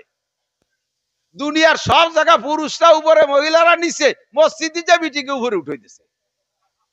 আল্লাহ মাফ করুক। রাত্রে তারাবির নামাজ পড়ে ওই জায়গা থেকে বোরকা টোরকা ভ্যানিটি ব্যাগের মধ্যে ভরে খুলে তারপরে চলে যায় ডাইরেক্ট নিউ মার্কেট, খোলা মার্কেটে। মার্কেট করে তারাবির নামাজ মার্কেটে বেশি কিনে তুই খালি এতে বাড়ি এসে, এরপরে সেহরি খাই আবার যায় কিয়ামুল লাইল, তাহাজ্জুদের এক জামাত হয়। হুজুররা আবার তাহাজ্জুদের জামাত শুরু করছে। বলতে গেলে হুজুরকে গায়ে লাগে, না বললেও ভালো লাগে না। তারাবি পড়ে এক জায়গা, সে জায়গাতে পাবে লাখ খানিক, আবার তাহাজ্জুদ বেশি সেনতে পয়সা খাবে। নারী আর পুরুষ পিছনে দাঁড় করে দিয়ে তাহাজ্জুদ পড়ে। বিটিরা এ বাসা থেকে ও বাসা থেকে লং পথ জার্নি হাইটে যাইয়া, পায়ে হেঁটে যাইয়া 10-20 বিল্ডিং ওই পাশে যাইয়া এক জায়গা তাহাজ্জুদের নামাজ হচ্ছে, সেই জায়গায় শেষ রাত্রি তাহাজ্জুদে যায়। রাস্তায় যদি দো পাইয়া গাঁজা খা, শিয়েলে হাইজাক করে নিয়ে যায়, তোমার তাহাজ্জুদ যাবে রে কোন জায়গায় দিয়ে? মহিলারা সারা বছর জামাতে ফরজ নামাজ পড়লো না। খেয়াল করেন, সারা বছর জামাতে ফরজ নামাজ মসজিদে গেল না পড়তি, মহল্লায় কোনো জায়গা ফরজ নামাজ জামাতে পড়ার জন্য ইমাম বানায় নিল না। অথচ গ্রাম গায়ে শুরু হয়ে গেছে মহিলারা তারাবির নামাজ পড়ে, একজন হাফেজ ঠিক করে জামাতে হয়েছে, কি হয় নাই? ফরজ নামাজ যেখানে জামাতে পড়তি তোমার নিষেধ করা হয়েছে, জামাত করার হুকুম দেওয়া হয় নাই। তোমার তারাবির নামাজ, নফল নামাজ জানিয়ে টানাটানি 8 রেখাত না 12 রেখাত না 20 রেখাত না 32 রেখাত, এই আজও সমাধান করতে পারলাম না। সেই তারাবির নামাজ তোমার জামাতে পড়তে হবে, খতম তারাবি ইমাম ঠিক করে। এই কুজরমি শয়তানি কি রাশিয়েছে। আমি মাওলানা নাসির, গোপালগঞ্জের মাওলানা, সবাই আমারে চেনে, সারা বাংলাদেশ আমি ঘুরি। আমার বউ তারাবির নামাজ পড়ে না, রুহুল আমিন সাহেবের বউ তারাবির নামাজ পড়ে না তা বলছি না, তারাবির নামাজ পড়েন, যার যার তার পড়ে, এই জামাতে যায় না। আর এক দল বাড়াইছে তবলিগির নামে, বউ নিয়ে তবলিগ করে, তার নাম বানাইছে মাস্তুরাতের দল। হাটাদারির মোহতাম সাহেব সারা বাংলাদেশের সবচেয়ে বড় মাদ্রাসার হুজুর, তার হাটাদারি মোহতাম সাহেব বউ নিয়ে তবলিগি যায় নাই, সাইকুল হাদিস সাহেব তো বউ নিয়ে তবলিগি যায় নাই, রুহুল আমিন সাহেব বউ নিয়ে তবলিগি যায় নাই, আমি মাওলানা নাসির বউ নিয়ে তবলিগি গেলাম না। একদল 3 দিনই তবলিগ ঘুরিয়ে আইছে, 3 সিলে দিয়ে আইছে, এরপরে বউ নিয়ে পিকনিক করার জন্য শখসেতে। এই যে দেশ ইসলামের নামে নানান প্রকারের আবিষ্কার শুরু হয়েছে, এই সমস্ত আবিষ্কার বাদ দিতে হবে। মহিলারা নামাজ পড়বে ঘরে, জোরে বলেন কোথায়? এক জায়গা তালিম করে সেই জায়গা বসে লাস্টে যাইয়া সলাতুত তসবির একটা জামাত করে, মহিলা একজন ইমাম আর পিছনে সব মহিলারা দাঁড়াইয়া। আর মহিলারা মোনাজাত করতে গেলে ওকে অল্পের মধ্যে, ওকে তো দিল নরম, তো 2-4 কথা কলি কান্দি দেয়। হ্যাঁ, কত কথা, বেটারা কান্দে, খালি কান্দে, আর মহিলারা কান্দে গীত গায়ের কান্দে, ঠিক না? দেখবেন মহিলারা কান্দতে গেলে বিনে বিনে এতে এত কথা পায় কোন জায়গা আল্লাহ জানে। 19 সালে গেছিলাম হজে, আব্দুল্লাহ মিয়ার মানে সহযোগিতায় সরকারি প্যাকেজে গেছি। তো হজ মিশনে বসে রয়েছি নিচতলায়, আমরা কয়েকজন, ওনার সাথে কয়েকজন মন্ত্রী আছে, সচিব সাহেব আছে, কয়েকজন আছে, আমরা বসা। এর মধ্যে বাঙালি এক মহিলা, কালা এক বিটি, এই যাইয়ে যে কান্দা শুরু হচ্ছে, ওইরকম বিনে বিনে কান্দিছে। আমার মিয়া দেওয়া যে বাংলায় কান্দিছে, ওটা মনে হয় বাঙালি। আর যে কি কাকি, বাবা তোমার কাগা রায় গেছে বাবা রে ভাই, কাগা হারাই গেছে, বাংলায় বিনে বিনে কান্দা শুরু হয়েছে। আর উনি তো জানে না যে কাগারে তালাশ করার ব্যবস্থা আছে, চিন্তা হচ্ছে কাগারে দিয়ে আমি বাড়ি যাবো কি এরিয়া। সাহেব বললাম যে কাকি বসেন, 1 ঘন্টার মধ্যে কাগারে পাবেন। বিভিন্ন জায়গা লাগাই দেওয়া হয়েছে দায়িত্বশীল যারা, ঘন্টা খানিকের মধ্যে কাগারে পেয়ে গেছে। মহিলার বেটারা কান্দে মুনাজাত, চোখের পানি আনতে 2 ঘন্টা পর্যন্ত বানানো লাগে, ঠিক না? কত তা কয়, পানি মোটে আসে না, শেষে স্যাপের টু নিয়ে কোনায় মাহাই দিছে যে এই সুবাদে একটু আসে। আর বিটিরা হাত তোলার সাথে সাথে ব্যাগটায় কান্দে দাঁড়িয়ে যে বিনয় বিনয় কয়। এই মুনাজাত করতে করতে এমন ভাবে জাবর ছেড়ে কান্দার মুনাজাত শুরু হচ্ছে, রাস্তার ভ্যান চালায় এরা দাঁড়ায় মুনাজাতে শরীক হয়ে গেছে। এটা আর এক শয়তানি, এটা আর এক। মহিলার তিলাওয়াতের আওয়াজ যদি বাইরের পুরুষে শোনে, তার তিলাওয়াতে তো নেকি হবেই না, ফাঁকে যে কয়জন পুরুষের শুনছে সেই কয়জন পুরুষের সাথে জিনার গুনাহ লেখা হবে। মহিলার জিকিরের আওয়াজ যদি বাহিরের পুরুষে শোনে, তার জিকিরে তো নেকি হবে না, যে কয়জন পুরুষের শুনছে সেই কয়জন পুরুষের সাথে জিনার গুনাহ হবে। মহিলা তারাবির নামাজ পড়তে গেছে, যে ইমাম দাঁড় করাইছে সামনে, ওই ইমামের সাথে মহিলার মাহরামের সম্পর্ক না, তার সাথে বিয়ে হালাল, বিয়ে হালাল। এইরকম ইমাম যদি হয়, আর ইমামের যদি কণ্ঠ ভালো হয়, আর ইমামও বিটিকে নামাজ পড়ার শেষে খালি ভাবতে কিরাত পড়ে, যাতে বিটিরা পাগল হয়ে যায়। তারা বিশেষ অতি অতি এক বিটি তার সাথে বারোই চলে গেছে। এই শয়তানি বাদ দাও। আরে মিয়া বানাই বলি না, বাস্তব 2-4 আমার কানে না আসলে আমি বলি না। যেই মহিলাকে এক কথা মনে রাখেন, ফরজ নামাজ তাদেরকে জামাতে পড়ার হুকুম দেওয়া হলো না, কেন তুমি তারাবির নামাজ আর সালাতুত তাসবিহ জামাতে পড়িয়া এইভাবে বিনয় বিনয় মুনাজাত করতে যাবা? কোনো দরকার নাই। সালাতুত তাসবিহ সারা জীবনে যদি একবার না পড়ে, খোদার কসম কিয়ামতে জবাব দেওয়া লাগবে না। পড়লে মোটা নেকি আছে সেটা ভিন্ন কথা, কিন্তু না পড়লে কোনো গুনাহ হবে না। সেই নামাজ জামাতে পড়তে হবে, আর তার জন্য মহিলা ইমামতি করবে, এটা সম্পূর্ণ হারাম। তালিম করতেছো, বয়ান করতেছো, সাউন্ড বক্স দিয়ে বাইরের পুরুষে শোনে, কবিরা গুনাহ, জিনার গুনাহ লেখা হবে। সাবধান, শরীয়তের যে বিধান আছে সেগুলো মেনে চলবো সঠিকভাবে। পুরুষরা জামাতে নামাজ পড়বো, মহিলারা ঘরে পড়বে। এখন মহিলাদেরও কিরাত গলত পড়লে কিন্তু নামাজ বাতিল, কিরাত ভুল পড়লে নামাজ বাতিল। এখন এই মহিলারা কিরাত শুদ্ধ করবে কোন জায়গা থেকে? আগের মক্তবে যে পড়তো না, গ্রাম্য মক্তবে, ও জায়গা বসে কোনোদিনও কোরআন শরীফ শুদ্ধ হয় না, কোনোদিন। আমি তো মক্তবের ড্রাইভারি করি আইছি। আমি এক মসজিদে ইমামতি হতাম, মহিলা একজন এসে আমার মুসল্লি একজন কাছে, ভাই ইমাম সাহেব, আমার মেয়েটা অমুক চাষির কাছে থেকে 3 খতম দিছে, তা কেমন পড়লো তুমি একটু শোনো, যদি ভালো হয় তো ভালো, না হলে ভাড়া তুমি পড়াও। কদিন টানবো নিছে, পড়তে কিরম পড়ে? আরে পড়লো 3 খতম দিয়েছে, যা কোরআন শরীফের ভিতরে নাই, বাইরেতে পড়তেছে। এই কোরআন শরীফ দিয়ে নামাজ পড়লে নামাজ হয় না। কাজেই মেয়েদের শুদ্ধ করতে হবে, শুদ্ধ করার বিকল্প কোনো ব্যবস্থা নাই। ইদানিং এলাকায় এলাকায় মহিলা মাদ্রাসা হচ্ছে, এ জায়গা দিয়ে মেয়েদেরকে বাঁচান, মেয়েদেরকে বাঁচান। আপনারা পুরুষরা বাইরে থেকে শিখে যে তাদেরকে শিখান। সময় কম কামাই বেশি, সময় কম কামাই বেশি, অল্প সময়ের ভিতরে বেশি ইনকামের ব্যবস্থা আল্লাহ পাক রেখেছেন আমাদের জন্য। এই রমজান মাস চলে গেছে, অল্প সময়ের ভিতরে মোটা ইনকাম। এখানে বসে যে কটা মাসালা শুনছি, এক একটা মাসালার বিনিময় 60 বছর নফল নামাজ ও নফল রোজার সওয়াব আল্লাহ তাআলা আমাদেরকে দান করেছেন।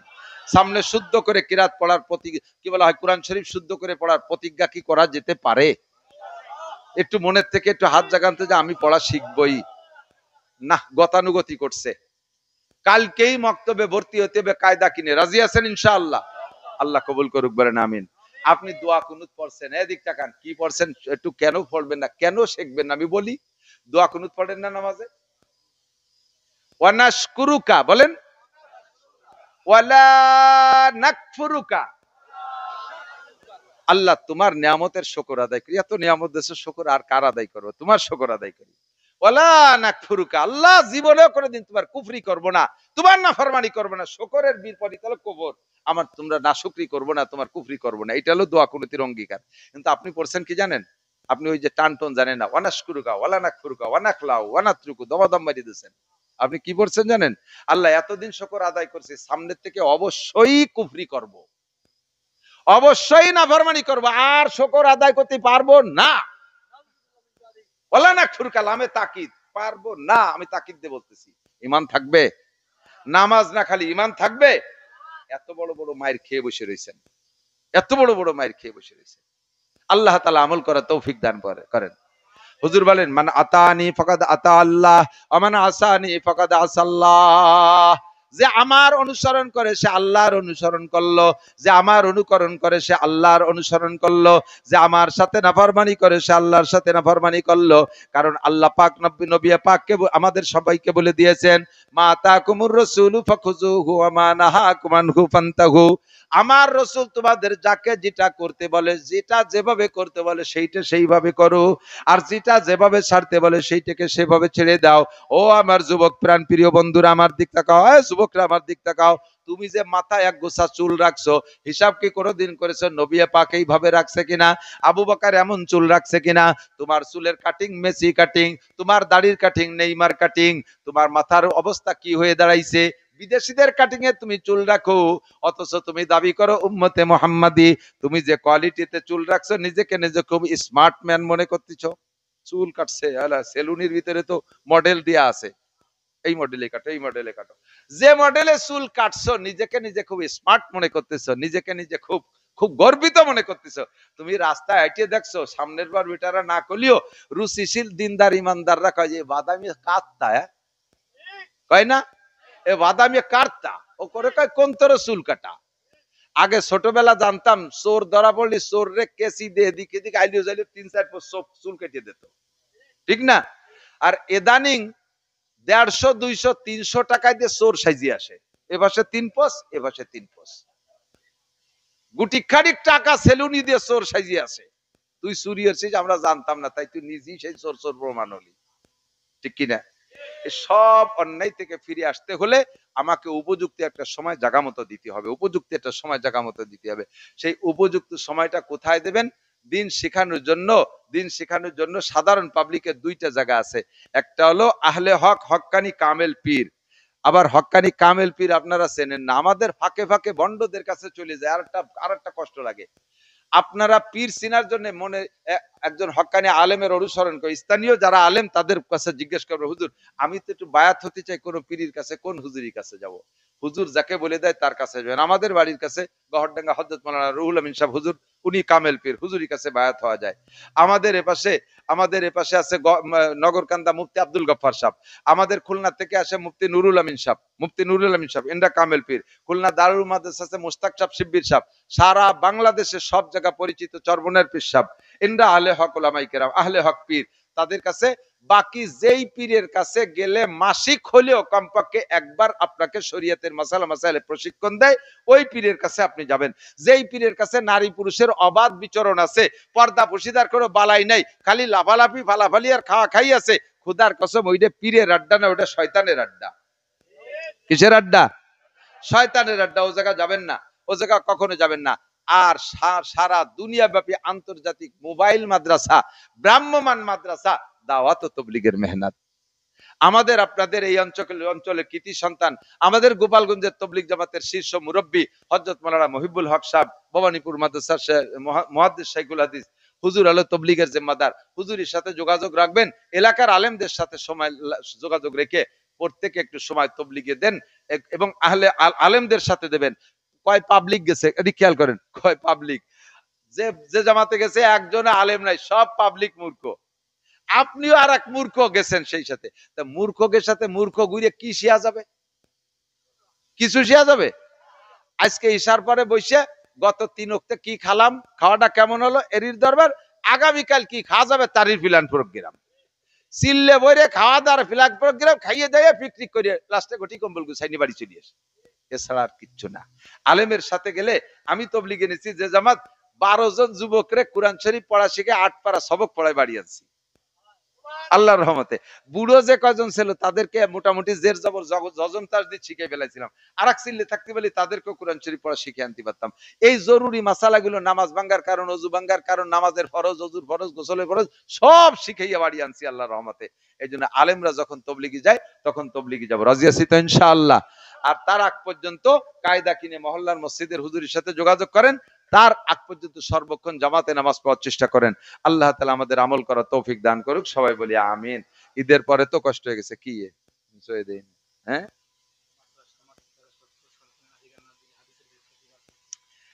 সমর্থ থাকা না থাকা সত্ত্বেও যদি আকিকা না দেয়, আকিকা দিয়া সুন্নাত। হুজুর বলেন তোমাকে আল্লাহ তাআলা সন্তান দিয়েছে, তুমি 7ম দিনে তারা আকিকা করে দাও। আকিকা করলে সন্তানের যে হক আব্বার উপরে ছিল এই হকের জিম্মাদারি থেকে খালাস হয়ে যায়, বাচ্চাটা আল্লাহর জিম্মায় চলে যায়। কার জিম্মায়? আল্লাহর জিম্মায় চলে যায়। এতে সন্তান আল্লাহর জিম্মায় চলে গেলে নিরাপদ হয়ে গেল। যদি আকিকা না দেন একটা সুন্নত তরকের গুনাহ হবে, একটা সুন্নত তরকের গুনাহ হবে। এবং সন্তানের বেশিরভাগই দেখা যায় আকিকা না দেওয়ার কারণে বিভিন্ন প্রকার বালা মুসিবত রোগ ব্যাধিতে অ্যাটাক হয়ে যায়। আকিকা দিলে তার জানের বদলা জান দিলে রোগ ব্যাধি বালা মুসিবত থেকে হেফাজত হয়। সর্বোপরি নবী পাকের সুন্নাত, আপনি 100 শহীদের সওয়াব পাবেন। কিন্তু শর্ত হলো আকিকা দিয়ে খাওয়াইয়ে আবার আলকাতা করে কালেকশনারে। এই আলকাতা হলো বড় বেকায়দা। এই আলকাতা পারবে না। আকিকা খাওয়াইয়া কালেকশন করার টাকা শুয়োর বেচাটা আর চাইতে হারাম। মুসলমানি দিয়ে খাওয়াইয়া এই টাকা কালেকশন করা শুয়োর বেচাটা আর যে হারাম। এরপরে বিয়েতে বিয়ের অনুষ্ঠানে বউ ভাতা খাওয়ায় না, আর বিতে কালে অলিমা, এই বউ ভাত খাওয়াইয়া কালেকশন করার টাকা শুয়োর বেচাটা আর চাইতে হারাম। অথচ এই সব জায়গা কালেকশন করে। কি কি জন্য কালেকশন? যদি ওই বাড়ি যে খাইয়ে আমার টাকা দিতে হয়, তো তোর বাড়ি যে খাবো, আমি খানসি নাকছে যে খাই গিয়ে। দেশে হোটেলের অভাব আছে, তোমার বাড়ি যে 2000 টাকা দেখেন আর দেশে ফেলেটে তা টেনিস বলের মতো জাম করে লাভ দিয়ে নেমে চলে গেছে। তোমার বাড়ি যেখানে আর সাইটে আমি 2000 টাকা দিয়ে সামাজিকতা রক্ষার্থে 2000 টাকা দিয়ে 2 কেজি গোস্ত কিনে মই মশলা দিয়ে কয়মায় প্রতি 3 অক্ত খাওয়া যায়, ঠিক না? খাইয়ে যদি টাকা দিতে হবে তা তোর বাড়ি খাবো, হোটেলে যাব। প্রত্যেক বাড়ি, এই সমস্ত বাড়ি দাওয়াত পাইলে খাবেন, যাবেন, দাওয়াত নিয়ে সুন্নাত যাবেন। আকিকার দাওয়াত পাইলে সুন্নাত কবুল করা, সুন্নাত খাইয়ে আসবেন। অলিমার দাওয়াত পাওয়া সুন্নাত, পাইলে যা সুন্নাত খাইয়ে আসবেন। পরান বইরে খাইয়ে পান থাকলে 2 গালের মধ্যে 2টি পান ডুয়ে দিয়ে সেগরাতি সেগরাতি চলে আসবেন, সাইডে নাও দেবেন না। ঠিক আছে? পারবেন? করুক না, না করলে তো আমার টাকা বেশি গেল, অসুবিধা কি? আমার টাকার এত কামড় হচ্ছেন কি? এবারে যে টাকা দিয়ে আমি কাটি হবে, কেন দেবেন এই টাকা? কোনো টাকা দেবেন না। হ্যাঁ, যদি কোনো আত্মীয় স্বজন অভাবী সে বিয়ে করতেছে, তার পয়সার সংকট আছে, তারা আলাদাভাবে 5,000 10,000 দিয়ে দেন। মাইয়ে দিতে পয়সার টান পড়ছে, তারা 5-10,000 টাকা দিয়ে দেন। কিন্তু এ জায়গা খাওয়াইয়া খড়ে আটকাইয়া মোহরি একটা বসাইতে দিয়ে দাও কালেকশন, আর অপমান করে। চেয়ারম্যান সাহেব 20,000 টাকা, মার হাবা। মেম্বার 10,000, মার হাবা। বড় জামাই 15,000, মার হাবা। ছোট জামাই 30 টাকা, মার থাবা। ও টানাইও 30 টাকা দিয়েছে, তার মার থাবা। এই বেইজ্জতি দেখি দিয়েছে। আমি খাই কোনো কোথাও সাইডে না দিই। আল্লাহর রহমতে আমার ভাতের অভাব নাই। আপনি তো হুজুর বলে সবাই ডায়, আপনিও টাইট দেন, দেবেন না টাকা, আপনি কালেকশন করেন না। কয় যে একদিন পর্যন্ত দিছি তা কালেকশন করতে হবে না, তা তো সেম কোয়ালিটি ভালো কথা। সারা বছর বাহি দিয়েছেন, বৈশাখ মাসে সাইডে পুরি খায় কালেকশন করে নেন। এই আকাম বাদ দিতে হবে।